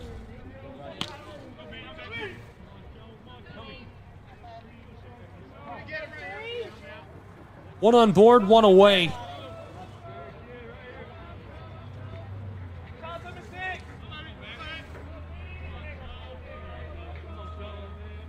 The 2-1.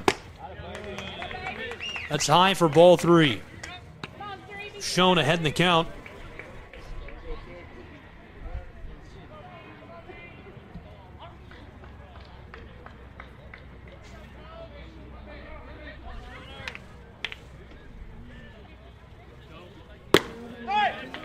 Three-1 outside, and that walks Schoen down on board at first. So now 2 on board with 1 away.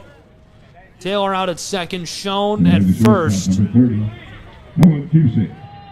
Really prime position. Good opportunity for QC and the Royals, who are trailing by just 1 run.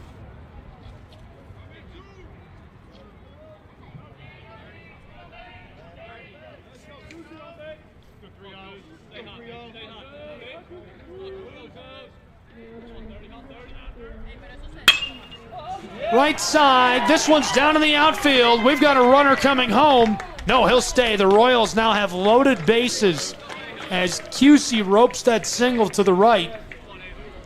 Big time situation for Sanchez, who is next in the batting order. Here he comes. Seems like it didn't take the Royals long to figure Kobe Allison out. Reeling right now on the mound. Really needs to get a handle on things. Now, just last inning, we had this same situation, though. Johnson really has to focus on capitalizing with these, with ducks on the pond here and a big, lead run sitting at second base.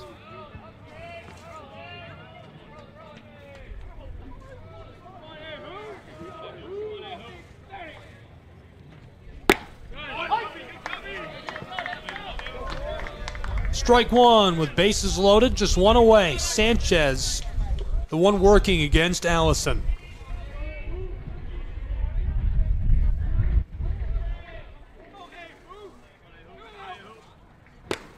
Big swing. That's strike 2. Allison ahead on the count.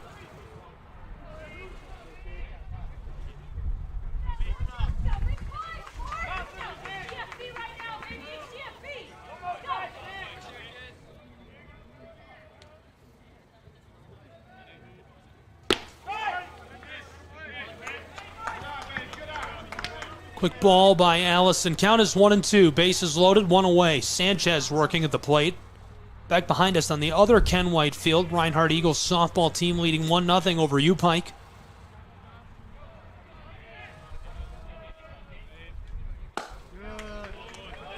A bit high.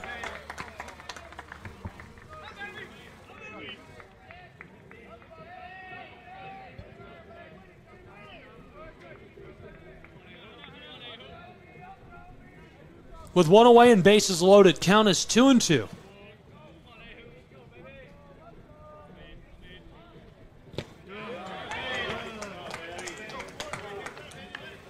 Allison was well ahead on the count, 0-2. 3 consecutive balls thrown from him, allowing the count to fill up. Now kind of in a position where he has to throw a strike. You don't want to walk the batter because that brings a free run home for Johnson. The payoff pitch. Chopped left side. This one goes foul.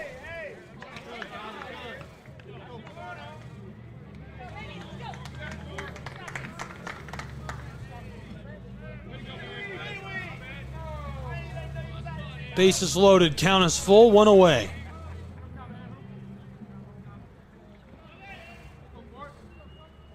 Johnson trailing by just 1, 3-2.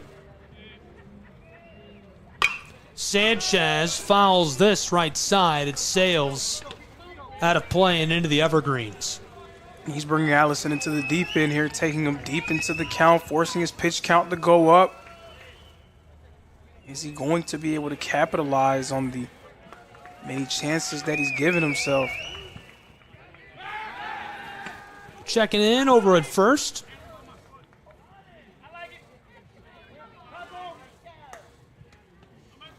Kroll says he caught my foot, but not going to get it. We'll play on. Another example of why the NAIA Baseball Committee needs to institute instant replay in these games. Not only that, it really hurts that you're down. You're down an umpire right now as well. Sanchez caught swinging. He goes back to the dugout, so 2 away with bases loaded. Allison strikes him out. That's big time from Kobe Allison, looking strong in the 5th. He was taken out into the deep end there by Sanchez, forced to go deep into the count, was ahead 0-2. Then it fills up at 3-2. Nice job of him able to close the book on that at-bat. Braden Ott is 0 for 1 today.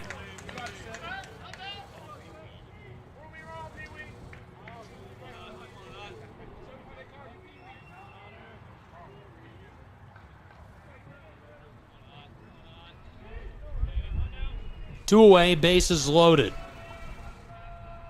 The 1-0 pitch. Chopped left side, this one rolling down foul. Best case scenario there for Mott, because if that one stays fair, then surely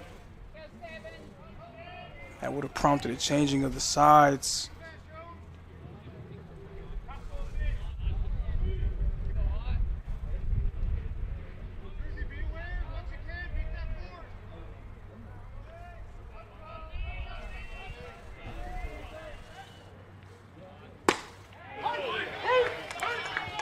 Strike 2. 2 away, bases loaded. Count is 1-2. 1-run game in the top of the 5th. And this would do worlds for Kobe Allison's confidence if he's able to get out of this jam here unscathed. Here's the 1-2. Wow, struck him out, caught him looking. Unreal.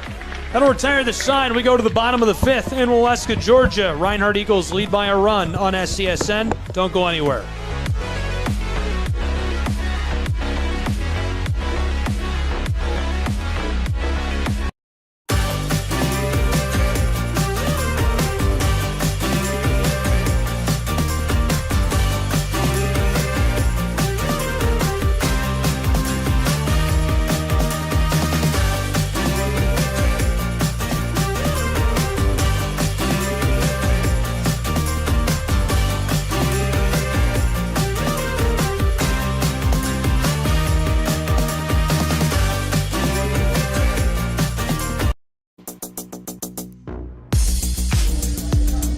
Welcome back to Waleska, Georgia on the Southeast Sports Network. We've reached the bottom of the 5th between the Eagles and the Royals. 1-run game, 3-2. Reinhardt leading Johnson as we head into this side of the inning. Gabriel Schrei, Lorenzo Robinson, Taylor Jackson. Really good action to this point between these two. Absolutely tremendous action on both sides, and Johnson just then had a golden chance to tie this game up, potentially do even more. The bases were loaded, 1 out on the board. They were unable to capitalize. Nice job by Kobe Allison. So after that, the Eagles still clinging to a 1-run advantage with Jamel Rooker coming up to the plate.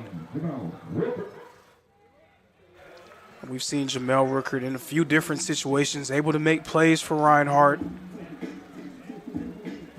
we'll see what he's able to do here.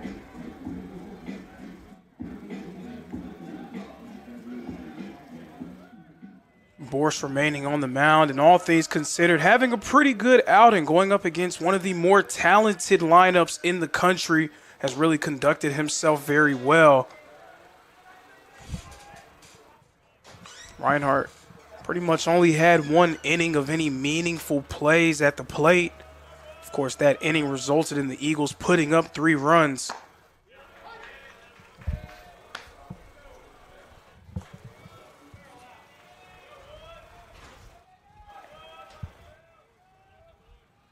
Counts 1-1, and it will be crucial for Borst here to keep this Eagle lineup at bay. You're only trailing by 1 run. We saw Johnson and what they were able to do in the previous game. Hang around, and then they had their explosion in the 7th yesterday, putting up a 3 spot, taking a 3-run lead. Unfortunately, not able to close it out, but that has to be the game plan if you're going to beat a team like Reinhardt, especially when they have the talent that they have within their lineup.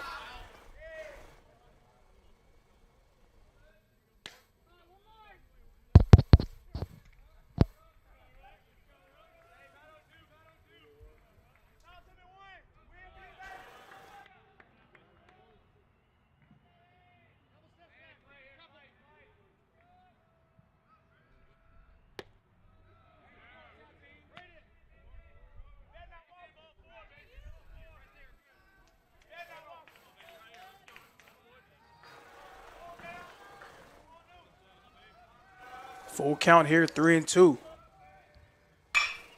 Big swing from Rooker. Foul off the left side here.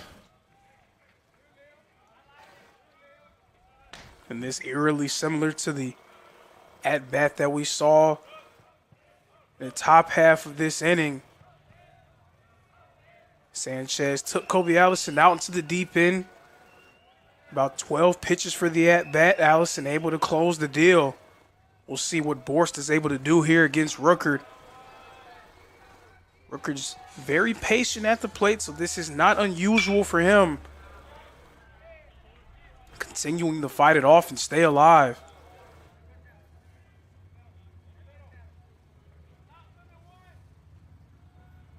He's another one of those talented base runners for the Eagles, very capable of making things happen once he arrives on base. Puts a lot of stress on pitchers with his speed.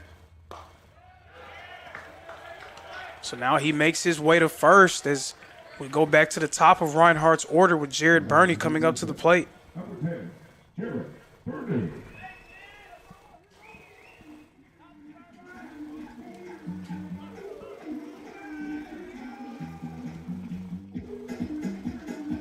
So the last time that we saw kind of this 1-2 combination of Rooker getting on base and Burney coming up to the plate, it meant good things for the Eagles, and it really prompted their rally in that 3rd inning.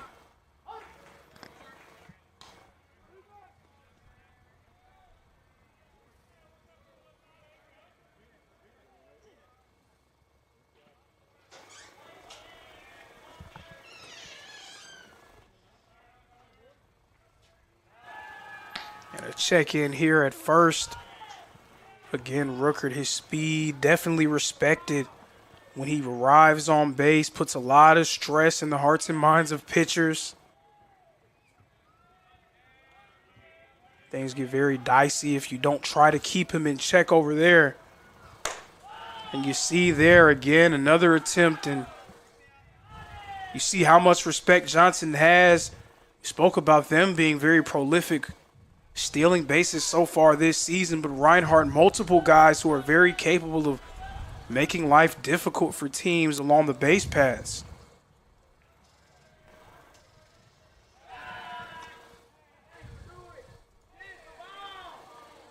So do these continuous check-ins kind of take your attention away from what's happening at the plate, and you need to be able to focus, especially with a batter who's having the type of year that Jared Burney's having.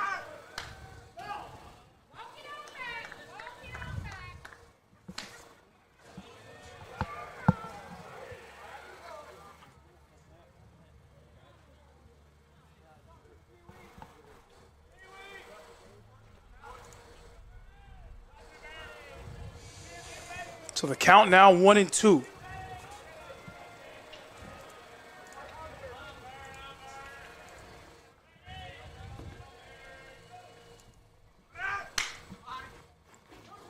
Birdie pops this one up. It will be corralled out in right field, and Reinhardt remains put at first.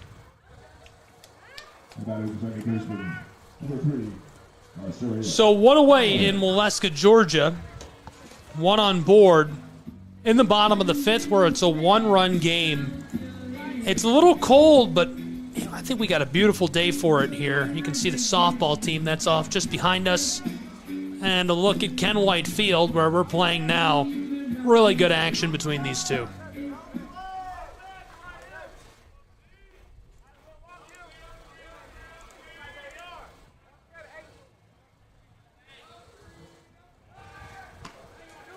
Little check-in over at first. Keeping Reinhardt honest.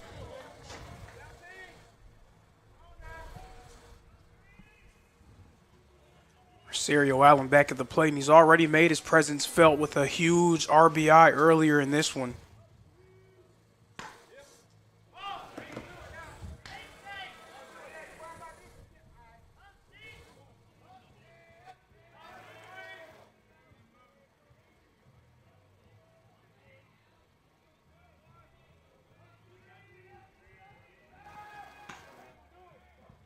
And again, another check-in at first.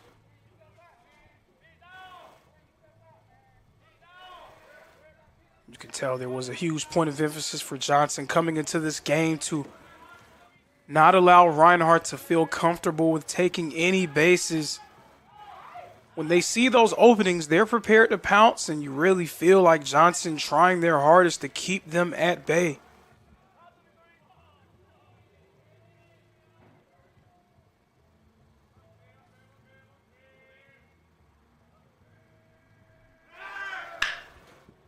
Allen got a lot of wood on that one, but it goes foul.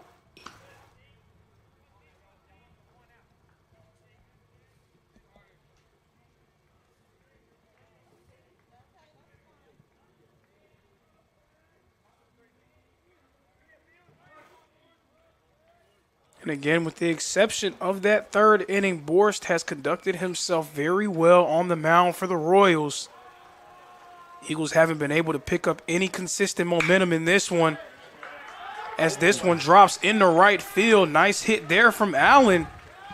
So that's his second hit of the game. Reinhardt moves into scoring position. He's now at second base.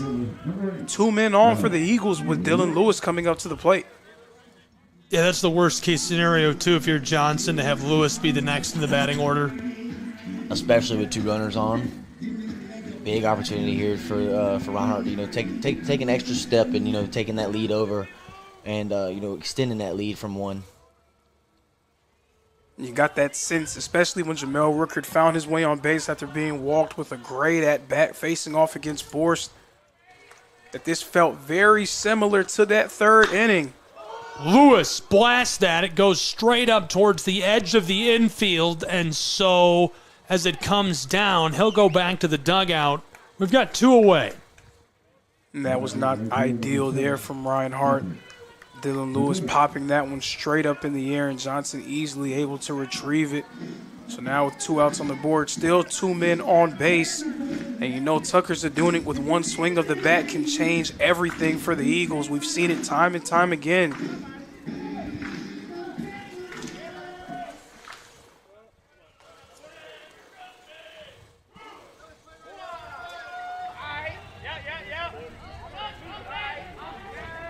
Baseball crowds are my favorite.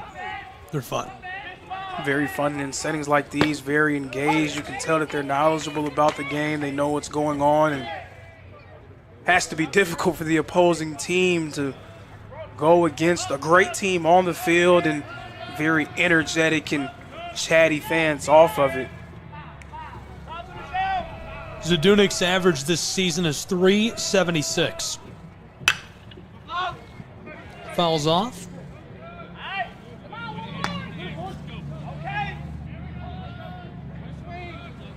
So we saw Allison get out of that jam in the top of this inning. Boris trying to return the favor here, got in a little bit of trouble. 2 men on base trying to leave the runners stranded. Going up against one of the better bats in the country over the course of the last 3 seasons in Tucker Zadunik.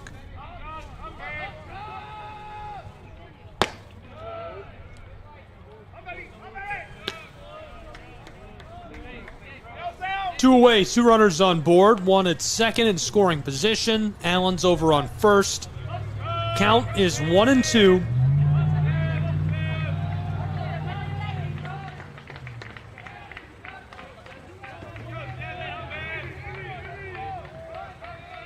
Forced from the mound.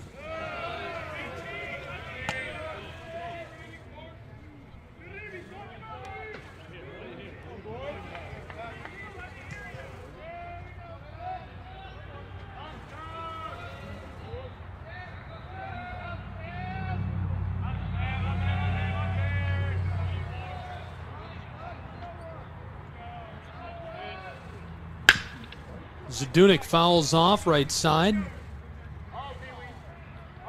It seems like he's trying to find that balance between being aggressive at the plate and staying patient, waiting on the right pitch to pounce on.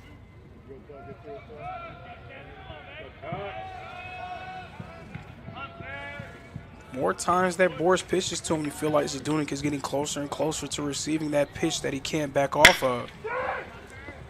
Nice little rope towards the edge of the outfield. He's cut down, and that retires the side. So we'll take a break, these 2 programs, and be back with more college baseball in the top of the 6th in just a moment.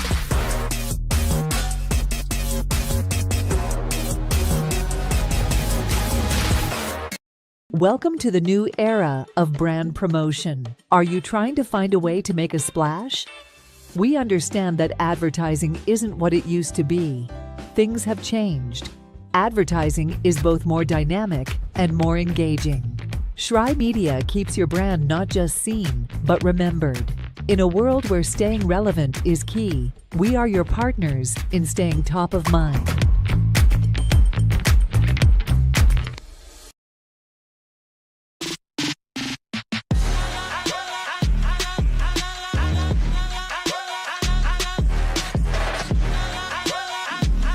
A 1-run game in Waleska, Georgia. Thanks for being with us. Gabriel Schrei, Lorenzo Robinson. Taylor Jackson's around here somewhere. He's not in the box with us right now, but you are. Southeast Sports Network. Seems like there's been a lot of shuffling in and out. There's been enough. Been shuffling around. Then the internet dropping has been a little distracting. Shuffling streams, maybe. For folks at home, for us too. But still, we soldier on. Yeah, we're making it. We're into the 6th, and we just got to make it through like 10 more innings. We can do this. The internet can do this. 1-run game. At any point, does your strategy start to change down this backstretch? If so, when is my first question. Obviously it's going to, but if so, when? And secondly, do you really put a little more into trying to win this middle game because it could mean taking the series? Drop down in the edge of the outfield. He's on board over at first. Well, to answer your first question, if you're Johnson, your strategy doesn't necessarily have to change because you've had early success in this game. You've been able to load the bases on more than one occasion. You've been able to put yourself in good positions. They have 8 hits in this game, so it's not like they've been able to make things happen offensively. They just have to capitalize and close the deal in those situations. And, of course, there's going to be more emphasis on trying to win this middle game because it does mean that you can win the series. If you lose this game, then you would just have to settle with taking one off of Reinhardt, which would be an impressive feat to do something that your program hasn't done in their history, as Johnson hasn't been able to overcome that hill. But it would be even more impressive to have a series victory against the Eagles. One on board, and he stays on that bag as Kroll takes this one. But Johnson has been able to make plays at the plate. First against Galvez and now against Kobe Allison. They just have not been able to make that one last push to be able to tie this game up or take the lead. It seems like every time they get close, Reinhardt's able to close the deal. The 0-2 pitch. Popped up, this one going foul.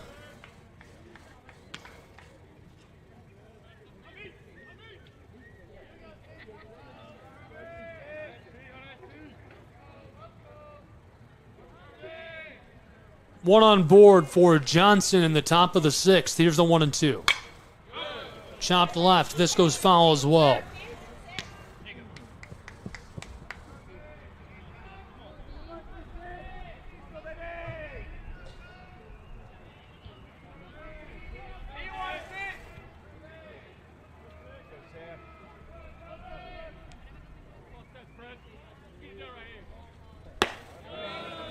A little outside for the ball.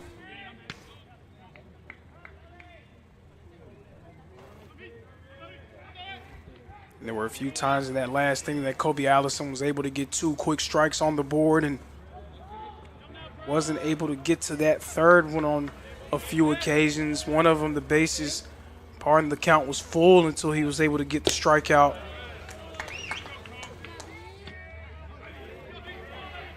Full count.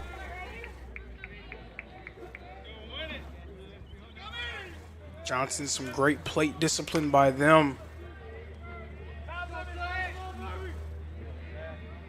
Here's the payoff pitch. Big swing. He strikes out, and a play down at second base. Reinhardt says they got him, but he stays on the bag. So a nice job by the runner advancing in the scoring position now at second base. But you got to give Allison a lot of credit for staying focused on the task at hand and getting that strikeout.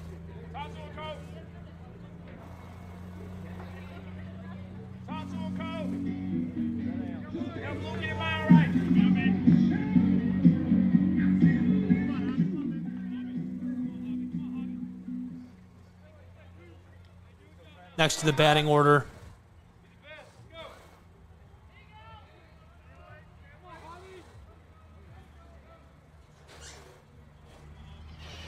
Royals man holds off.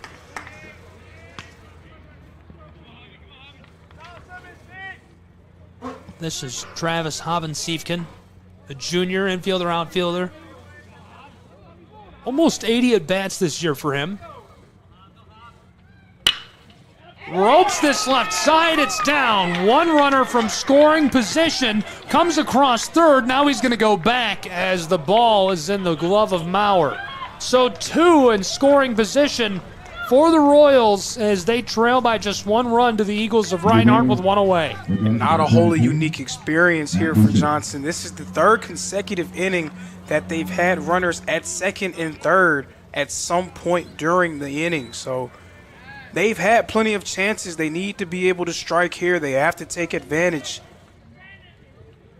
Because as much as they're just hanging around and really being a thorn in Reinhardt's side, the Eagles, their bat's still kind of coming together. Only 5 hits so far in this game. You don't want to give them a chance to catch fire and then extend their advantage. So Johnson needs to try to put some pressure on them here by scoring some runs.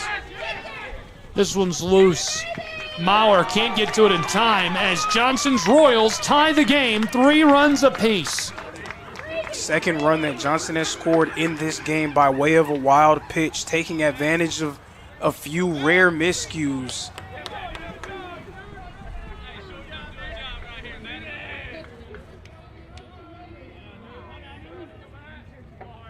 Just like that, this game is tied up.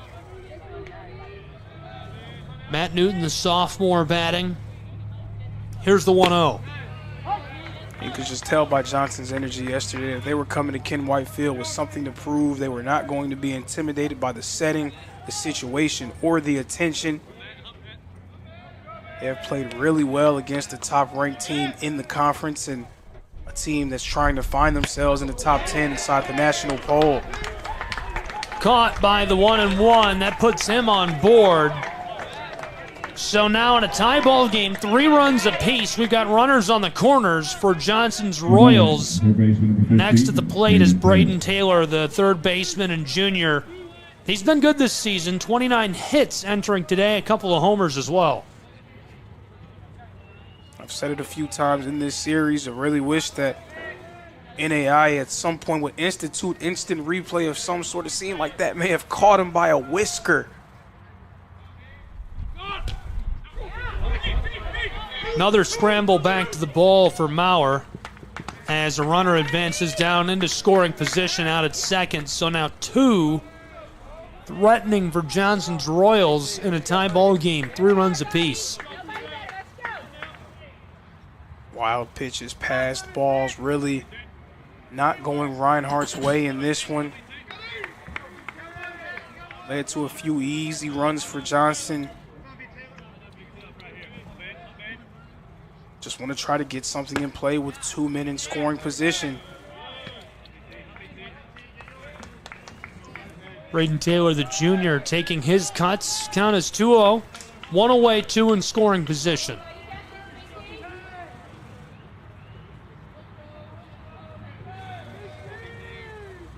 Sort of into the late stages. A good hit here could be clutch.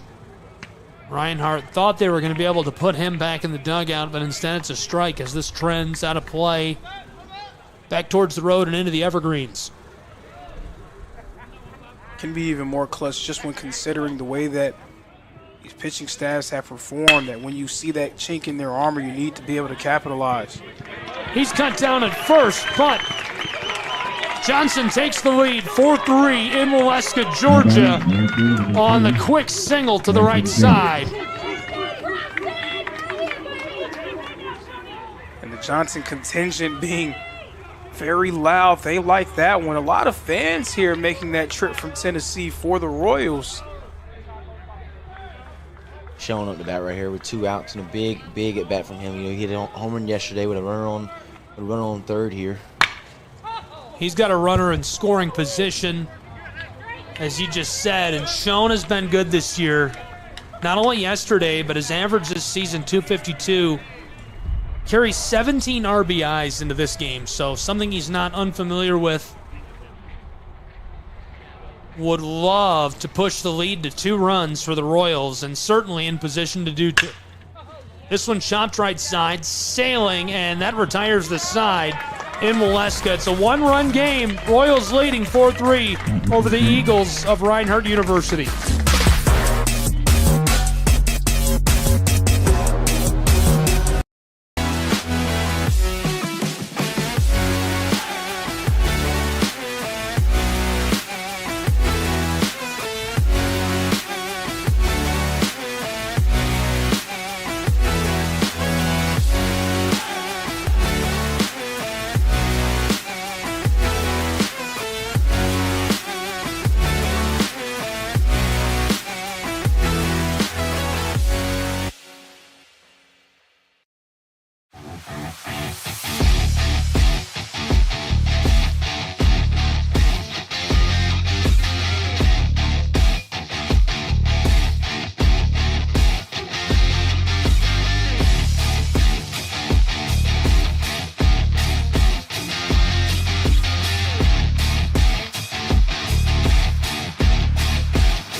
Welcome back to Waleska, Georgia, and just above Ken White Field from the press box, it's the Southeast Sports Network. We've reached the bottom of the 6th between the Eagles and the Royals. Johnson leading by 1 run, 4-3. Gabriel Schrei, Taylor Jackson, Lorenzo Robinson, appreciate you being with us. These guys have some interesting perspectives, both longtime athletes, great in prep, great in college.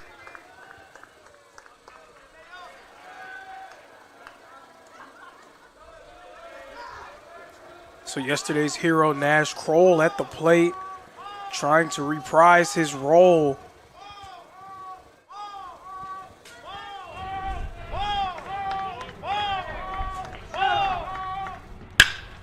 Kroll! Big hit for Nash Kroll here. To the center, and he's gone, one away. Nash Kroll's giving that center fielder a day. That's his second hit out to the center fielder. Luis Mendoza will replace him, taking his cuts. Mendoza's been really good this season, 350 average. Almost 30 hits. He's got 29. If he gets one here, that'll be 30. More on Kroll. It just seems like the way the wind has been today, it seems like it's been pushing downwards. So some of those big-time shots that we're used to seeing from him, not really getting a whole lot of assistance from the elements. If anything, it's been kind of limiting him.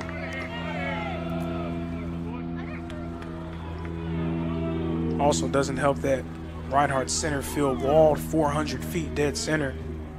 That's a deep field. Mendoza suffers strike two. What do they call those old guys from the cartoon? Was that the Muppets that were up in the... You know what I'm talking about? Somebody knows exactly what I'm talking about that's listening that thinks this is hilarious, that I can't think of it. I'm 22 years old. What are you trying to say, Lorenzo?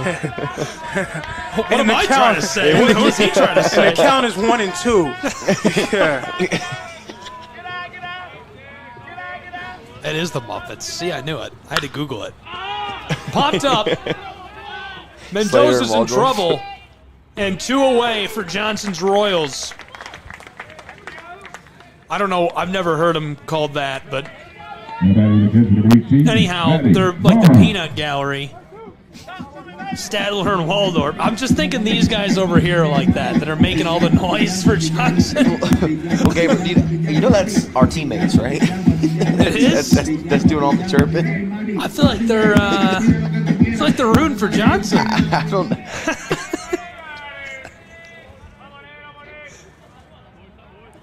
It's a battle happening in the stands. There is a battle, fans and Reinhardt's fans as well.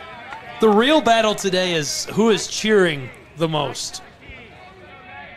And that battle, much like the one on the field, is very even so far in this one. 1-0. 2 away. Matty Maurer is at the plate, the catcher.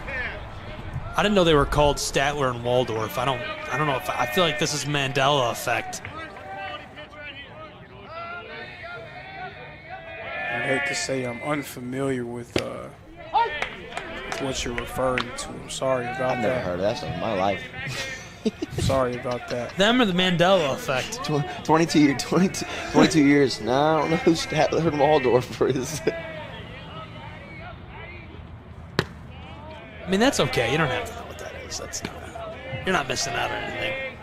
Just the joke. I know who Elmo and the Cookie Monster is. It's the same. It's the same. Yeah. That's Sesame Street, isn't it? Yeah. You get the idea. No, it's the same zip code.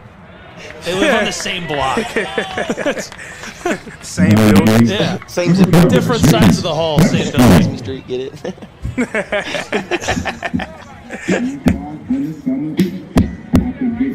So Maurer is going to take his place on first. Pinch runner coming in for him. Looks like Profit.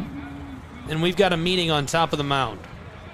Fair to wonder if Bor's day is done. He's conducted himself very well. He's had a very nice appearance going up against this potent Reinhardt lineup, and his day will be done. He provided plenty of great moments for Johnson during his appearance, and he has a lot to be happy about as he makes his way to the dugout. Just a reminder, you can find all the ways to tune in, scSNsports.com/how-to-watch. Anytime, anywhere, find all the games, ways to tune in. Big thanks to LJ Telephone Company for carrying today's games on ETC3. Much appreciated. Take a look at the current top 25 in college baseball across the nation. The poll still standing from before Reinhardt's gigantic upset of the Fire of SCU. Southeastern number 1. Their record also is from before that upset. Reinhardt number 11. It'll be interesting to see how things change in the next edition of the college baseball poll from the front office of the NAIA. A couple of Appalachian Athletic Conference teams receiving votes in the poll, and here's a look at the conference standings. Reinhardt University number 1, followed by Pikeville, Tennessee Wesleyan, and Milligan. Union College rounding out the top 5 in Appalachian Athletic Conference action.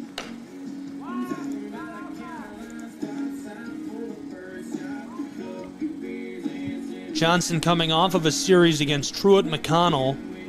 They've got one coming up this week. Georgia Gwinnett, St. Andrews, Carolina University, their next 3.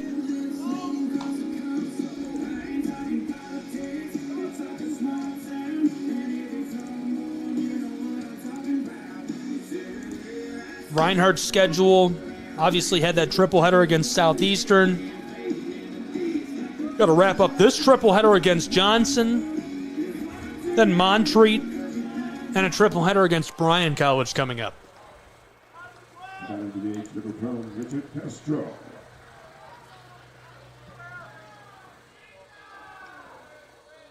Two away.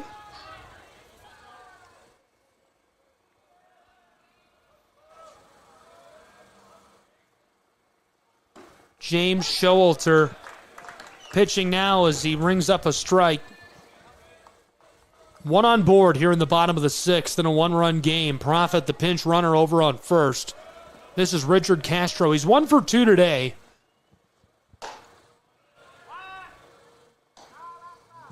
Usually if he can get a hit, he's hot. Yeah, and we've seen him be able to make plays happen, especially throughout his time on campus, and he started things off very well in this game, so maybe he can carry some momentum with him. Big swing, strike 2.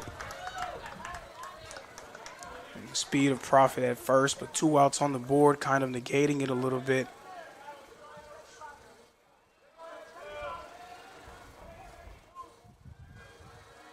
Two away for the Eagles. Richard Castro at the plate, taking his cuts. Showalter just recently checking in on top of the mound, looking sharp early for the Royals. Castro's base hit really helped Reinhardt start. They're rallying that third. The 1-2. Castro pops this up, trending right side towards the chalk. Johnson thinks they have it. This one goes foul and out of play. So he stays alive. He'll go back to the plate with a 1-2 count. 2 away and Profit on board at first. That's a quality hack there from Castro. New pitcher on the mound. You want to try to make him uncomfortable, especially early.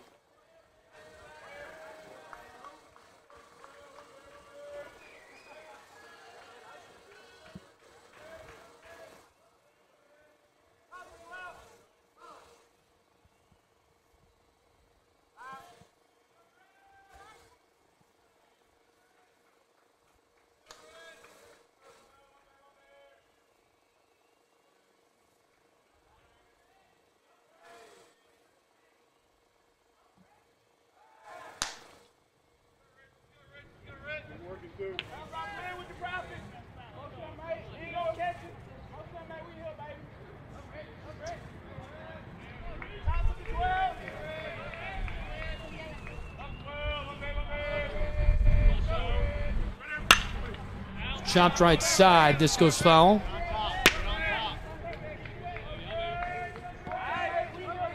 He's really making Showalter work for this one.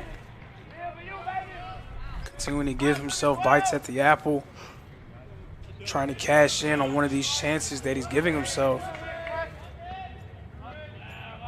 Meanwhile, Showalter, he can't lose focus. He needs to be able to get this punch out here to end the inning.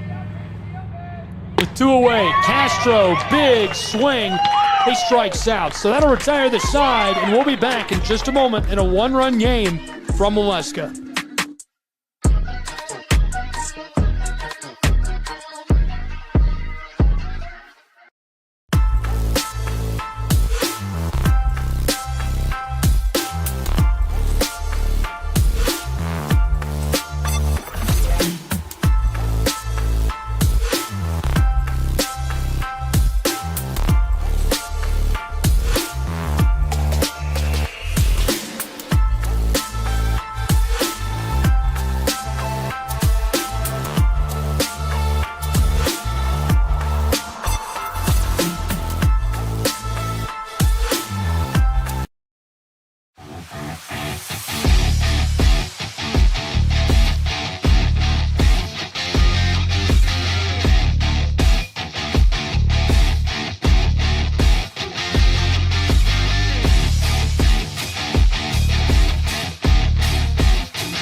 Welcome back to Ken White Field, Waleska, Georgia. College baseball, SCSN. One-run game between the Royals of Johnson, Eagles of Reinhardt. We've got it all on SCSN. Gabriel Schrei, Taylor Jackson, Lorenzo Robinson. Thrilled to have you along with us for the ride as we enter the top of the seventh between these two. And for the Royals, it seemed like it was just a matter of time until they were going to finally cash in on one of these golden chances that they had. 3 consecutive innings with 2 runners in scoring position. Finally able to bring them home, and now they hold the lead. Reinhardt unable to match them in the bottom of the 6th. 2 quick strikes. Lasered in by Kobe Allison, looking sharp in the 7th.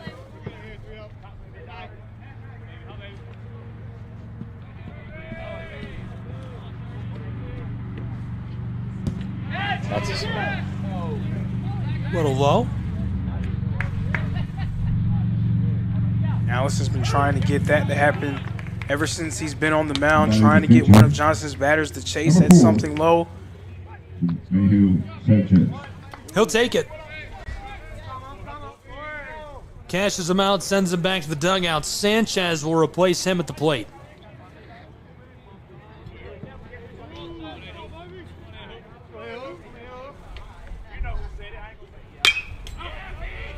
Fouled off.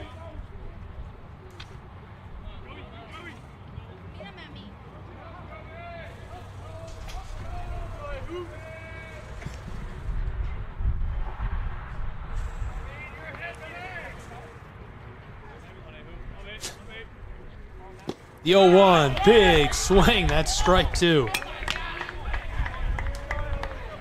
Allison being very efficient here. Again, count on his side. It's 0-2. Any pitch at his disposal. Struck him out. 2 away. It just feels like Allison, ever since he was in that jam in the previous inning, he's come back onto the mound with a renewed sense of focus. You can feel that urgency starting to rise, especially with Johnson pulling out in front. I can't help but to hear Reinhardt's fans over here chanting and chirping. Has me laughing over here, being able to hear them. Can they come to every sporting event? I love them. They're funny. They're cracking me up. I'm having a hard time staying focused. They're so funny. Chopped left side. Royals man down to first, and that retires the side. What a way to end it for the Eagles of Reinhardt University. We'll take a break and be back in Waleska, Georgia.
Welcome back to Ken White Field in Waleska, Georgia, where it's a one-run game. Welcome inside of the booth, Gabriel Schrei, Taylor in the middle, Lorenzo on the end. Appreciate you being with us for all the action today. This has been a really good one, and excited to have you along for the ride as we're kind of coming down the back stretch now. We are, and it feels very similar again to what we saw yesterday. Johnson hanging around until they were able to make their mark. Right now, they have 9 hits to Reinhardt's 5, so 2 games in a row that Reinhardt's bats have started slowly. They're hoping for a spark here, and that's exactly what Coach Burton's trying to do, inserting Lance Dockery into the lineup. This will be his first at-bat of the game, just a quick check-in for this inning. He's one of the more clutch bats on their team, so not a surprise to see Coach Burton turn to him. I mean, you mentioned clutch bats. He's also one of the most consistent bats on the team as well, especially with 0 outs. You really want to see if you can spark, a big run here. Get those bunch of runs that you like, that Reinhardt likes to get, at those big moments. 0-2 on the count here with 0 outs. The 0-2 in the bottom of the 7th, zipped in.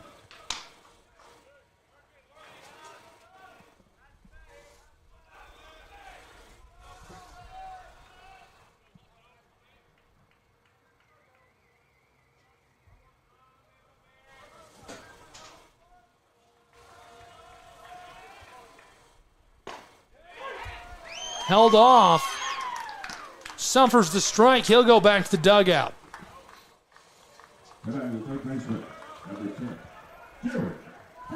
Back to the top of the batting order. This is Jarrett Burney stepping up. If you're a fan of the Eagles, you may be prompted to start to feel like the game is slipping away, but if yesterday showed you anything, it's that the game isn't over until it's over, until there's 3 outs made in the bottom of the 9th inning. Reinhardt, with their capability of being able to catch fire at any moment, they will always have a chance as long as there's some outs on the board. But Johnson, 2 days in a row, they have to feel good about where they are at this point in the game. Straight up, and that'll send him back to the dugout. So 2 away on this side of the inning. Second game in a row that a bunt was popped straight up to a member of the Johnson Royals. It's rare to see that happen one time in a series, yet alone 2 times in one series and in back-to-back games.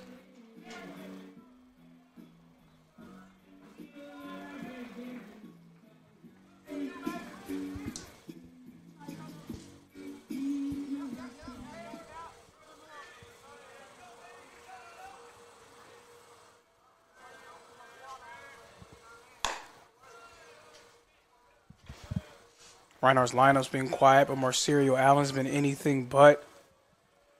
We'll see what he's going to be able to do. They've really relied on him for some consistent offense in this game. Strike 1. 2 away. Count is 1-1 from Ken White Field.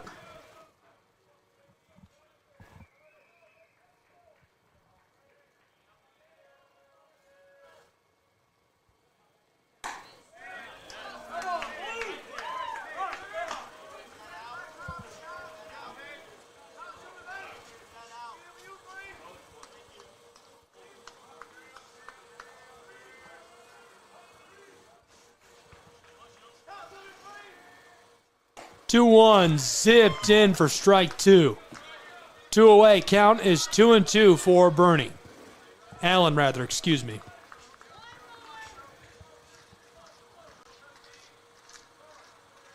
It's a 1-run game, 4-3. Johnson in the driver's seat as Allen goes after this. A race down to first. He won't win it.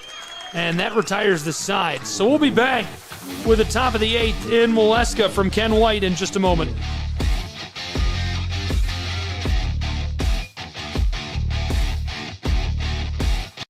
Southeast Sports Network is now on Amazon Fire TV. Now you can download the SESN app and watch on any Amazon-enabled device, such as your Fire Stick.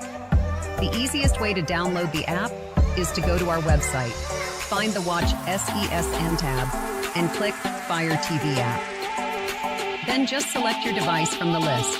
That's it. Free and easy. Enjoy watching the Southeast Sports Network on your Fire TV, Fire Stick, or Fire tablet with just a few clicks.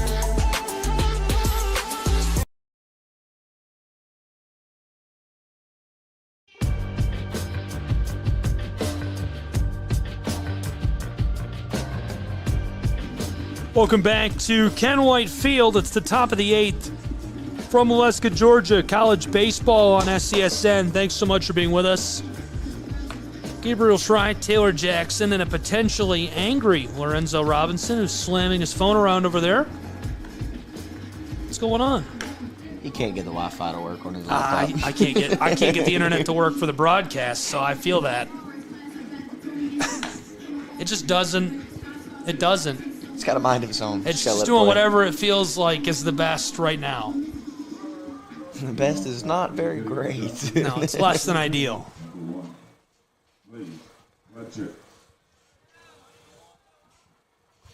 This is Blaze, who's going to be first at the plate in the top of the 8th.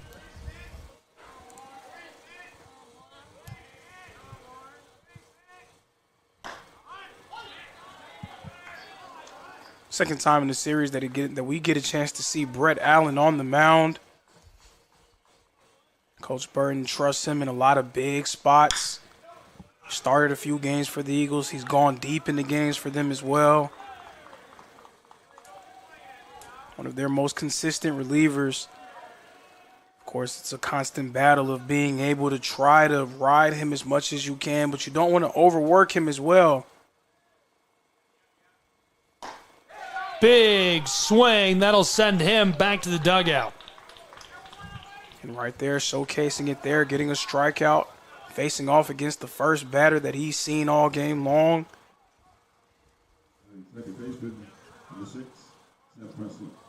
Blaze couldn't handle Allen. Allen's been so good all season long. No surprise to see him come out. Looks so sharp against the first batter he faces. Seth Presley now at the plate, taking his cuts against Brett Allen. Allen's originally from Newey, Australia. Very jealous of the weather there. Going to be about 80 degrees during the day today. It's nighttime right now in Newcastle, Australia. Chopped left side. A race down to first. He won't win it, so 2 away in Waleska.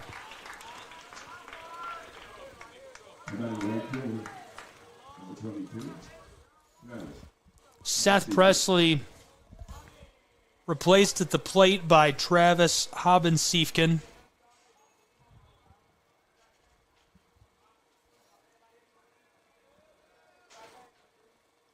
With 2 away, he chops this at Sale's right side and goes foul.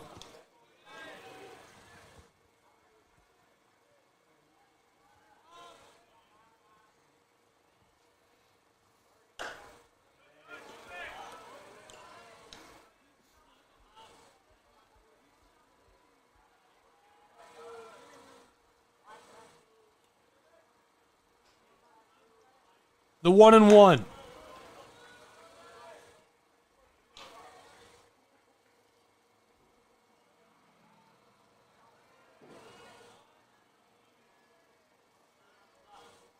Brett Allen, the 2-1 delivery.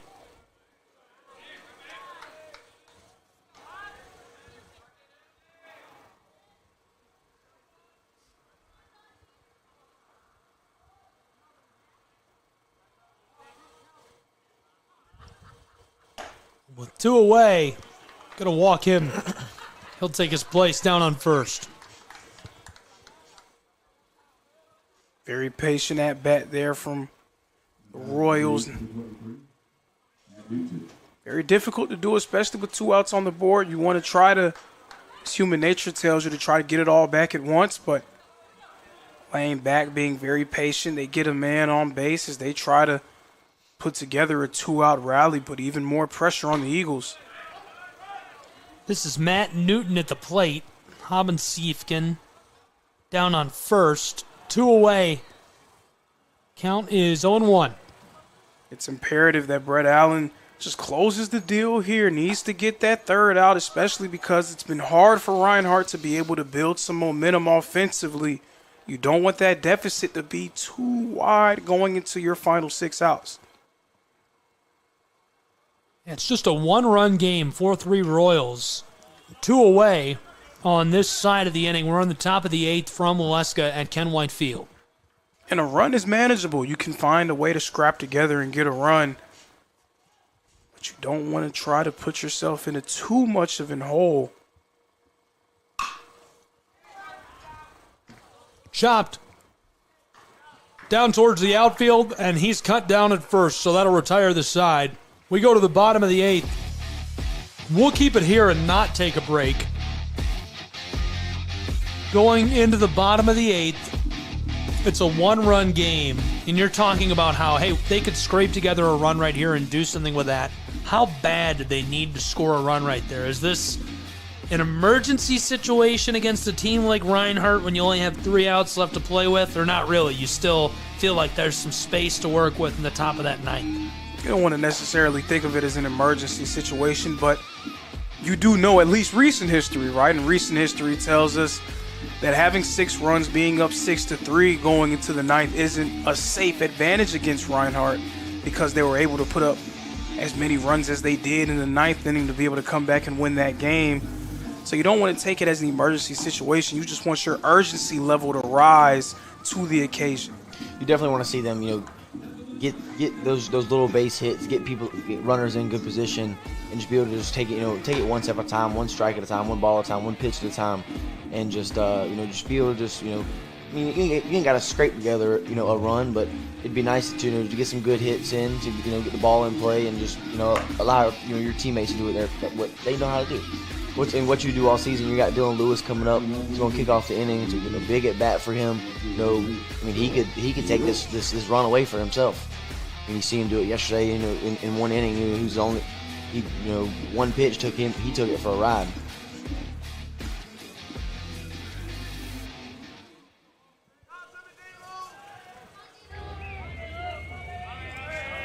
Bottom of the 8th.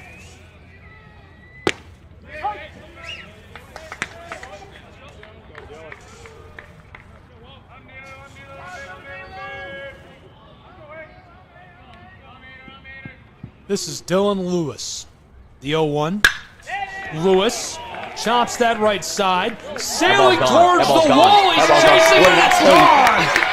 Dylan Lewis, hello and goodbye to that pitch as he sends it yard and ties the game at 4 runs apiece between the Eagles and the Royals. A guy like Dylan Lewis, just said it right before the bat, has the ability to take the game for himself.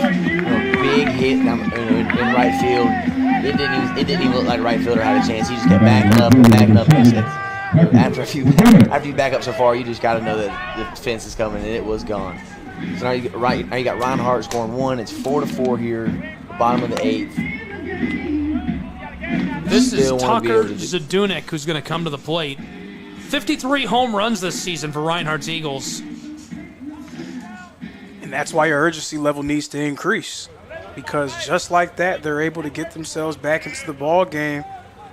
You probably felt a sense of comfort. We have a lead. They haven't been able to hit too well throughout this one. And just like that, it's tied up.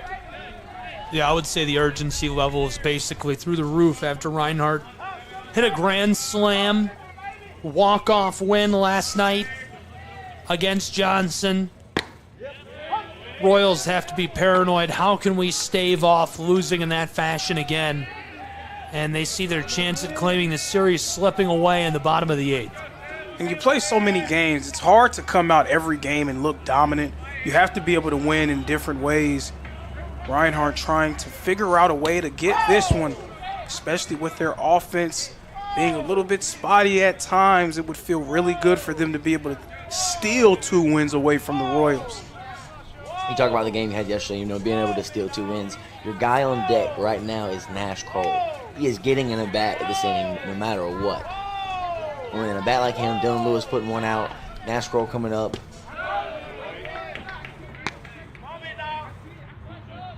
James Showalter Just over a dozen pitches thrown in this one against Reinhardt's Eagles from on top of that mound. Count is 2-2. Zdunek holds off as that one's low and outside, and it fills up our count. I feel like Showalter's kind of compensating here. Doesn't want to give Zdunek something easy to take yard, especially with the way that he can make things change with just one swing of the bat. The payoff pitch. Zdunek chops that right up the middle. Roped, and it's down to the outfield as he's on board at first. See, this is what I mentioned earlier. I really want to see Reinhardt put together a bunch of hits here, be able to put runners in position. And you got Nash Kroll coming up at the plate just to do that himself. It feels like that momentum has completely shifted the opposite direction. You heard some words from Johnson's fans. Their dugout was very chatty. All of a sudden, they're quiet. Reinhardt's fans are being chatty, and they're starting to sense it a little bit. This is Nash Kroll. He hit a walk-off grand slam for the win last night. Got hit by a 100-mile-an-hour pitch in the face last week against the #1 team in the country. Had to go to the hospital, get stitches. Today, he's 0 for 3. The first game of the season we did together on SCSN, I said he might be due, and he was due. He could be due here. And you may be some good luck for him because start to the season for him was a little bit up and down. It wasn't as dominant as we've seen him at the plate. And ever since the Southeast Rumble, it seemed like that was the real turning point for him. Ever since then, he's been what he's been throughout his Reinhardt career and been even better over the course of these past few weeks. Kroll's originally from Canada. His parents are here this weekend. First time they've been stateside. First time they've seen him play college baseball.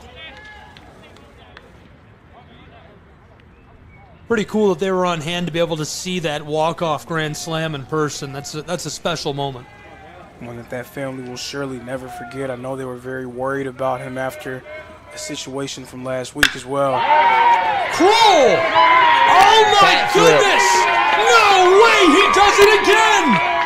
He's unstoppable! Reinhardt extends their lead! He's a home run machine! There's nothing left to say, but Nash Kroll is that dude. Confidence running through this Reinhardt dugout right now is through the roof. 2 home runs, 1 inning. Now you're up 6-4. You've got 3 runs. Now you're 0 outs. You got to continue to let that go. Continue to go in the right direction, being the offense that Johnson has had. You have to be able to capitalize and continue to score runs and put the ball in play. There's not a lot of teams in the country that have a 3-headed monster in the middle of their lineup like the one that Reinhardt has with Lewis, Zdunek, and Kroll, and all of them making something happen for the Eagles and giving them the lead. Yeah, it's really wild to think about it and put it that way. This one's a bit outside. Counts 1-1 for Luis Mendoza. If you somehow escape the deadly bat of Lewis and his average of 440, then you got to go against Zdunek, and his average is 385. And if you get past that, of course, his average seems low in comparison to those two at 344, but the power hitting of Nash Kroll, that's what you get. When he does make contact, it's gone. 3 guys, one of them is Zdunek, who's already been an All-American in his career. All 3 guys will surely receive plenty of All-American consideration after this year. And it's like a sleeping giant. You feel like you're keeping them at bay, you're keeping them at arm's length, and then when they wake up, there is definitely terror on the horizon, and we're seeing that here in the 8th inning.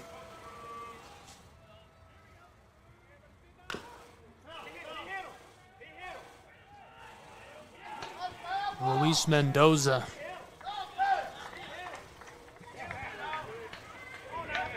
These fans are killing me. They are just a riot today. You're hearing Reinhardt fans now talking to Johnson's fans as well.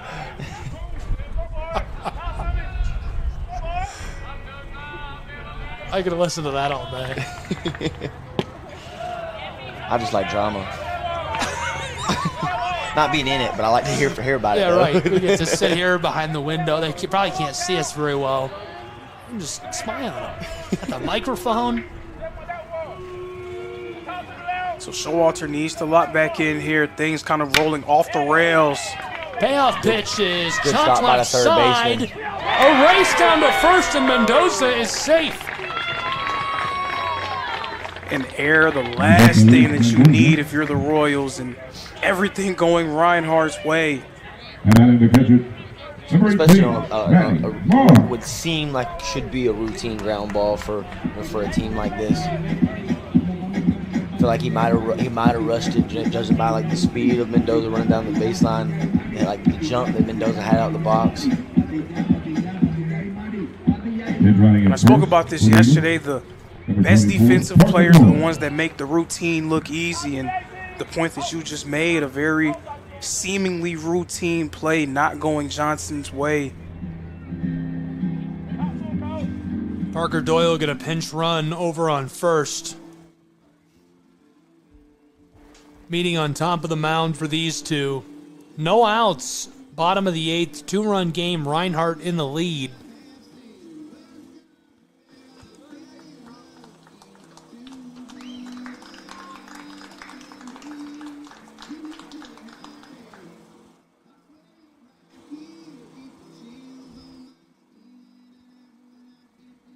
Showalter coming out. We're getting a pitching change for the Royals of Johnson University.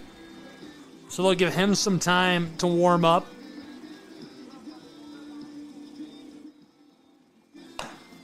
Seth Bauer, the junior left-handed pitcher.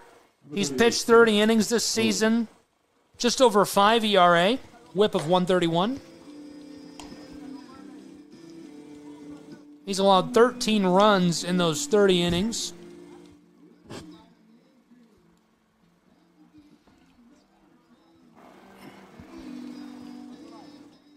I'm starting to get old. I don't get the memes anymore. The memes? Yeah, I feel like I don't get the jokes anymore. I made a reference earlier and you guys didn't get it. You referenced the Muppets. It's not that obscure. People know what that is. Wait, hey, Google when the last time the Muppets was Stop, streamed. don't Google that, bro. Don't look that up. Don't listen to him. That's gotta be Don't before listen. we were I'm going born. to mute you.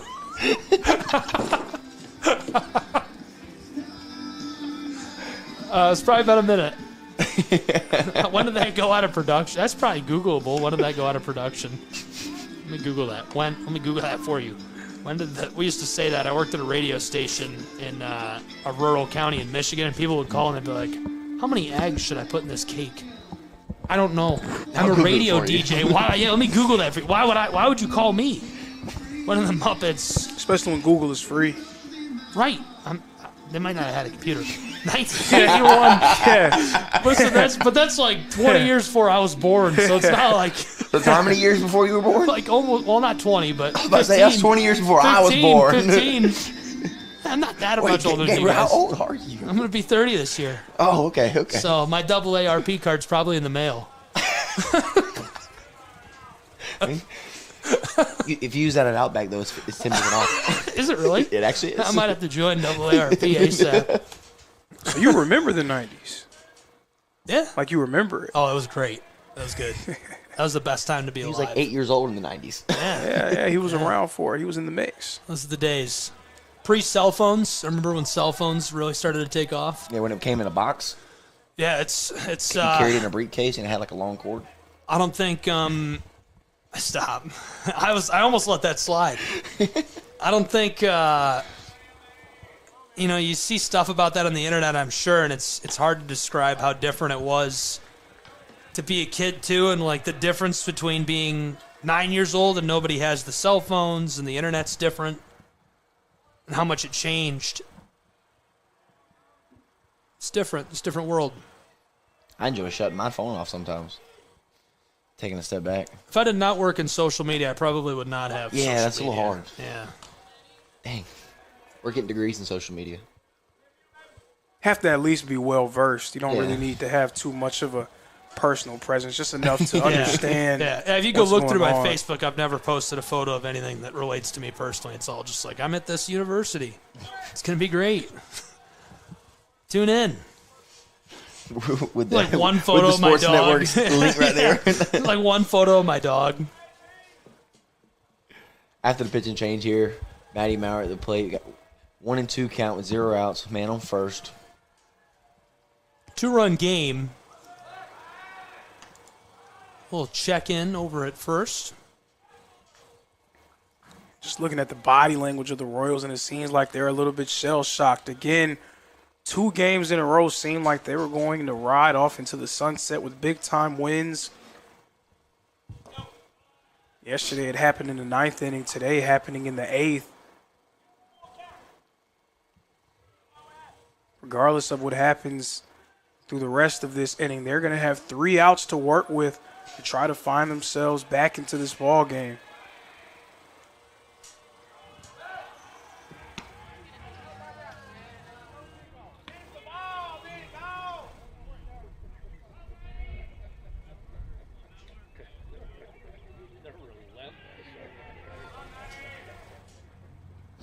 No outs, 2-run game. Reinhardt, another check-in over there at first, keeping Parker Doyle honest.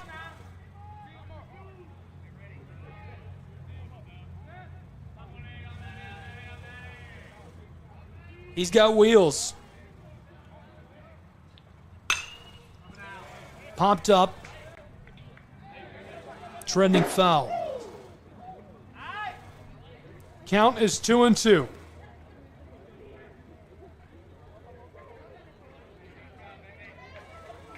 Maurer staying alive, really working this at-bat, giving himself more chances.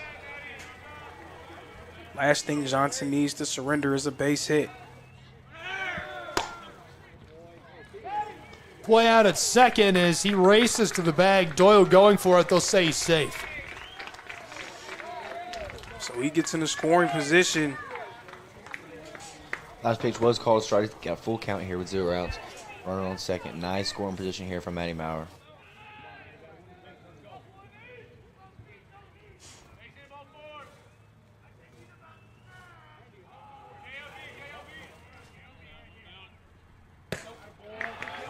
They're going to walk him down to first. So 2 runners on board now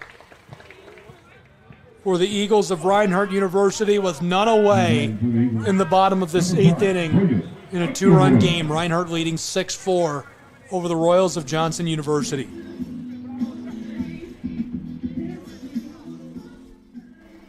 He's got my favorite walk-up song. It's a good song. Who's got your favorite walk-up song? I like his song. I like Jared Burney's song, too. Probably between those guys. I like Luis Mendoza's song because it seems like it gets the crowd involved. Tucker Zadunek's also a fan favorite.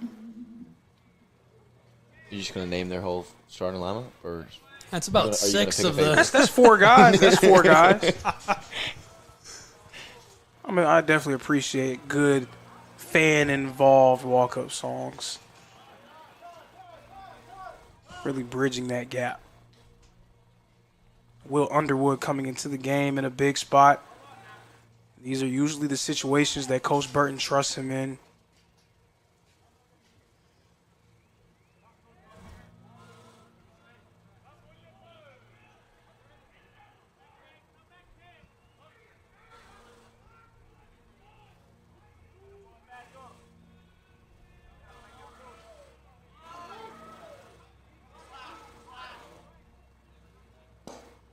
Steps off. Both runners stay put. 1 on first, 1 over on second.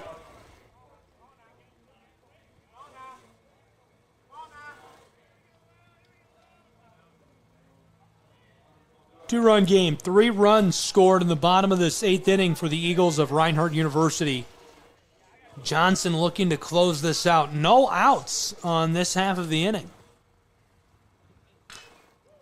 Chops at it, strike 1, counts 1-1.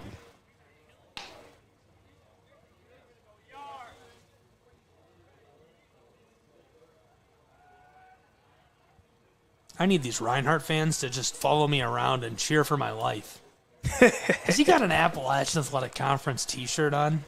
I I told you that was our teammates. But is that a conference T-shirt? It's a conference championship T-shirt. Oh, it's a conference championship T-shirt. So every championship that we won, we get a T-shirt at the end of the year. I just liked that. I would just love that if he just had an AAC conference T-shirt with the Green Mountain logo. No, not. If you're gonna do that, you might as well get a Reinhardt one because we own it.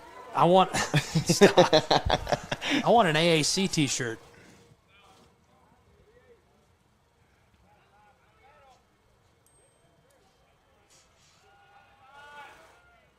I'll give you one of mine. Stop. Looks like a 2X. Could fit it. Pumped up, sailing right. This one out of play. Back into the Evergreens and University Stadium. A lot going on here for Family Day. When I finally got my AAC shirt, it didn't fit, so I cut the sleeves off of it. Very disappointing day when Keiko handed it to me.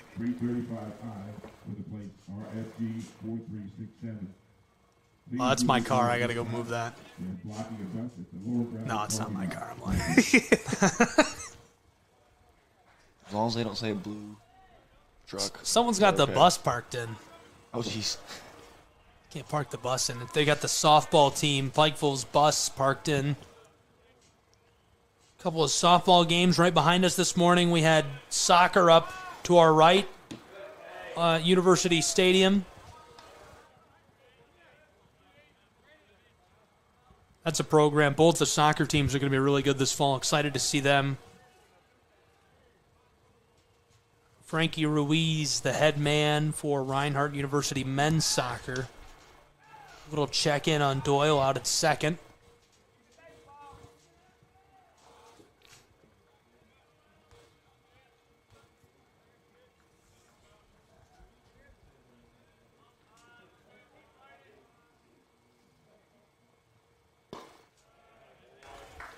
That fills our count.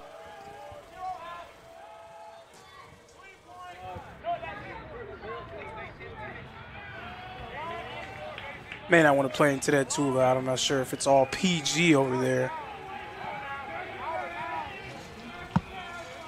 I just love the AAC T-shirt. That's the best part. I just want. Like I mentioned earlier, there's like 15 students over there, from women's volleyball to men's volleyball to the ones you actually hear are football players. Up top, standing up. That was another great at-bat for the Eagles. The bases now loaded, a chance to add even more runs to their total. Still no outs on the board, so Johnson absolutely reeling here.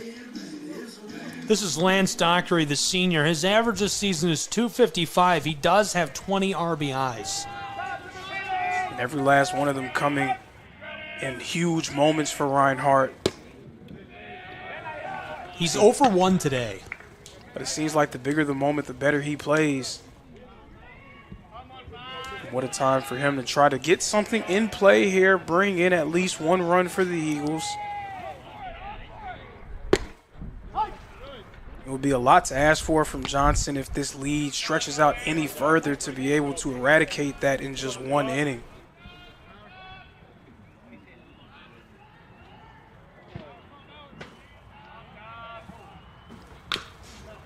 Chopped off left side. Strike two, count is 1-2, no outs, bases loaded from Ken White Field in Waleska, Georgia. This is Lance Dockery battling at the plate. Seth Bauer pitching.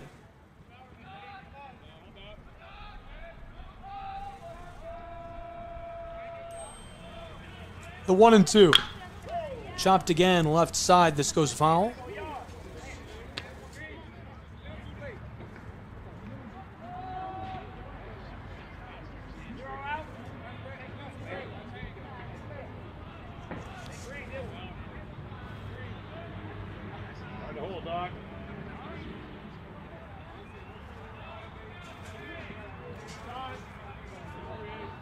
Johnson infielders up tight, trying to conserve a run here, see if they can get a nice ground ball and get a play at home plate.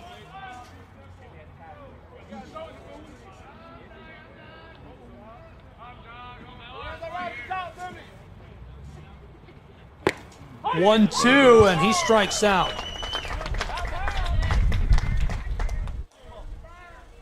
So one away in the bottom of the 8th in a 2-run game. The Royals finally send one man back to the dugout, and they needed that. Now Reinhardt coming over the top of their lineup here with Jarrett Burney, who hasn't had a great day today, but is known for greatness in the past. And we'll see if he can do just that right here. This at bat. As far as he goes, yeah, this is a really quiet day for Burney. 0 for 3. Great batting average this season. He's been a key contributor all year long for the Eagles.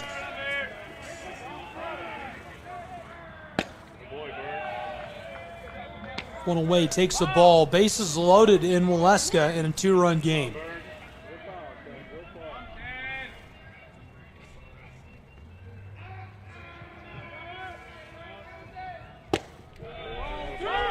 This is basically the perfect spot in the batting order for Reinhardt.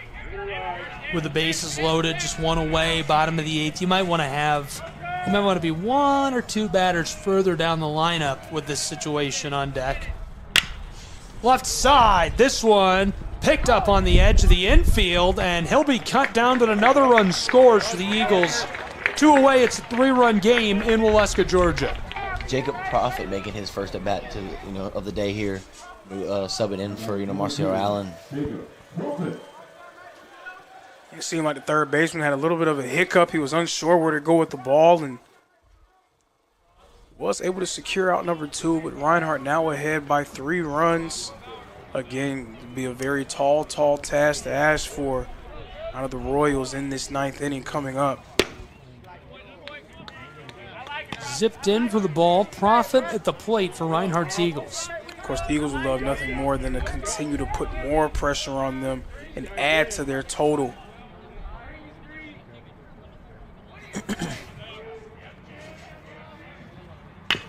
Prophet bunts. Headed up the line, right side. He's safe. Wheels. Wow, is he fast. Look, he's coming up to bat. Man, he kicked off this inning. Dylan Lewis.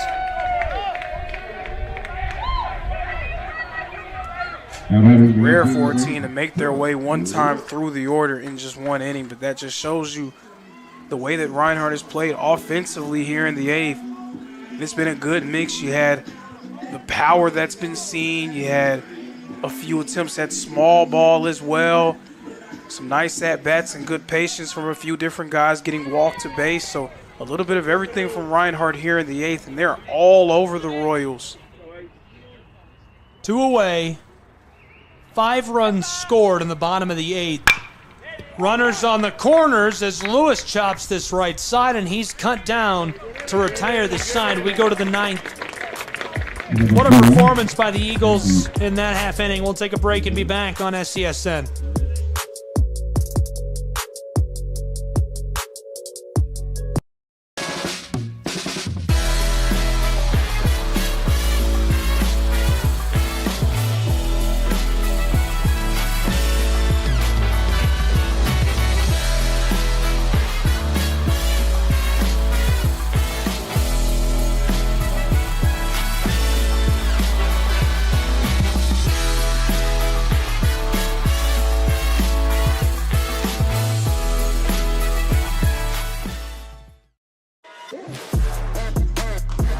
Welcome back to Waleska, Georgia. It's the top of the 9th in a 4-run game. Reinhardt's Eagles leading by 4 over the Royals of Johnson University. Welcome inside the booth. I'm Gabriel Schrei. We've got Taylor Jackson, Lorenzo Robinson, all the action for you. Thanks for being with us on the Southeast Sports Network as we're going down the stretch here. Your thoughts on this last inning, guys? Big 5 spot by Reinhardt. We always we talk about the ability that Reinhardt has at getting those those innings where they just get those bunches of runs, and the confidence on the mound. Inning before by by our pitchers, and then just jumping in that inning and just having an explosive inning, kicking it off with Dylan Lewis and then Nash Kroll with a 2-run home run. Those 3 at bats alone, I felt like boosted the morale of the Reinhardt dugout. So the biggest question here, how much fight does Johnson have left in them? They've been fighting. They've been able to stick with Reinhardt all throughout the greater part of both games. And if you really look at it at a glance, is we've already played 17 innings in this series. Johnson has probably been the better team for 14 or 15 out of those 17 innings, but Reinhardt able to change things at the blink of an eye, and now they have 3 outs to work with. Now just 2 outs to work with after that strikeout from Allen. That's a hot start. That is right field, number 3. But how many teams can say that that's played Reinhardt, right? That you've played them 17 innings down. You've been better for probably all except 2 of those innings. Of course, none of that matters. The only thing that matters is what's on the scoreboard. And right now, Reinhardt holding that 4-run advantage, and all of the pressure shifting to Johnson as they try to make one last-ditch effort to stay in this one. With 1 away, the 1-0 pitch. Schoen pulls up, ball 2.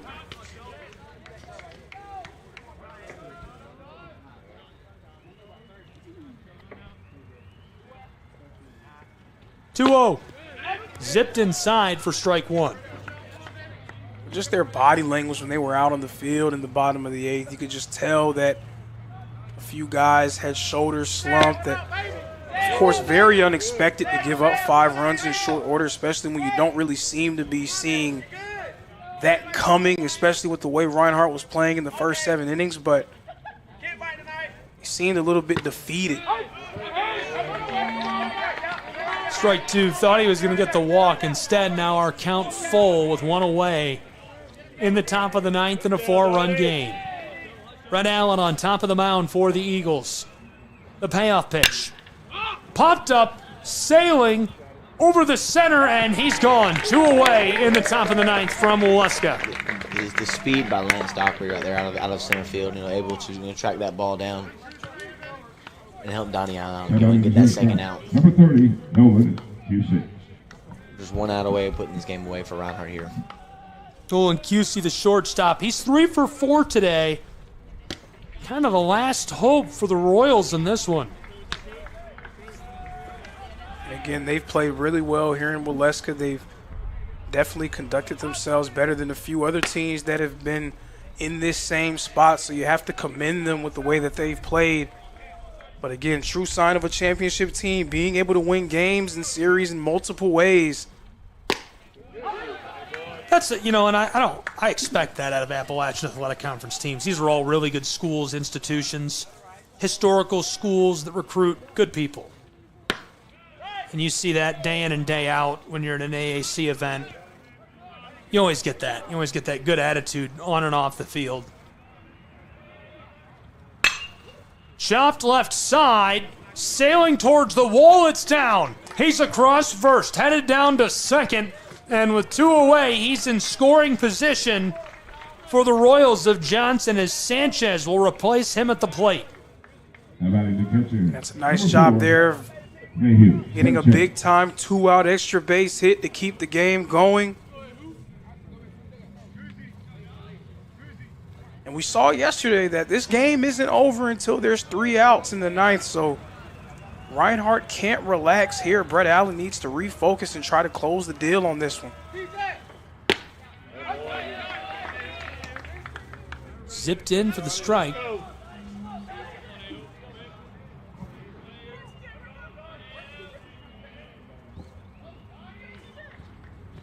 Big swing, strike 2. Count is 0-2 with 2 away.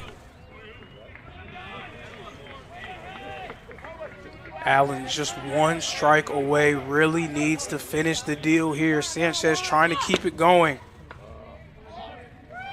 That's ball 1. 2 away, 1 on board out at second. Sanchez battling at the plate. Allen from on top of the mound for Reinhardt. He'll deliver the 1-2. Popped up left side, sailing back towards the wall, and he's down. That retires the side and finishes the game as Reinhardt wins this one, claiming the second of 3. They're going to win the series. We'll play one more. Thoughts on this game? Reinhardt able to come away with another game, stealing 2 consecutive games from the Johnson Royals. The Royals were all over them in this one, but Reinhardt able to come away with a victory by way of a big-time surge in And that's just what this team is capable of doing in situations like these. 2 big innings for Reinhardt, able to put up that 5 spot in the 8th inning, the bottom of the 8th. I really would like to see Reinhardt, fill in those goose eggs on the scoreboard. Get a couple innings where you get 1 or 2, and continue to build that score up. Those innings are big, but is that going to be enough to push into the tournament? Is that going to be enough to play against these big teams, in the NCAA? And you really need to be able to put the ball in play and get those innings where you got to fill those goose eggs in. You got to fill those zero run innings in, and as well as continue grabbing those bunches of runs in those big innings. Well, fantastic. That'll do it for Game 2 of 3, an 8-4 win for the Reinhardt Eagles. We'll have Game 3. Be sure to tune in on the Southeast Sports Network. All events airing on our networks are broadcast live and are copyright material. Today's game will be archived inside of the Apple platform where you viewed it and available for replay. This has been a presentation of the Southeast Sports Network.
The Southeast Sports Network, your free ticket to front row sports action.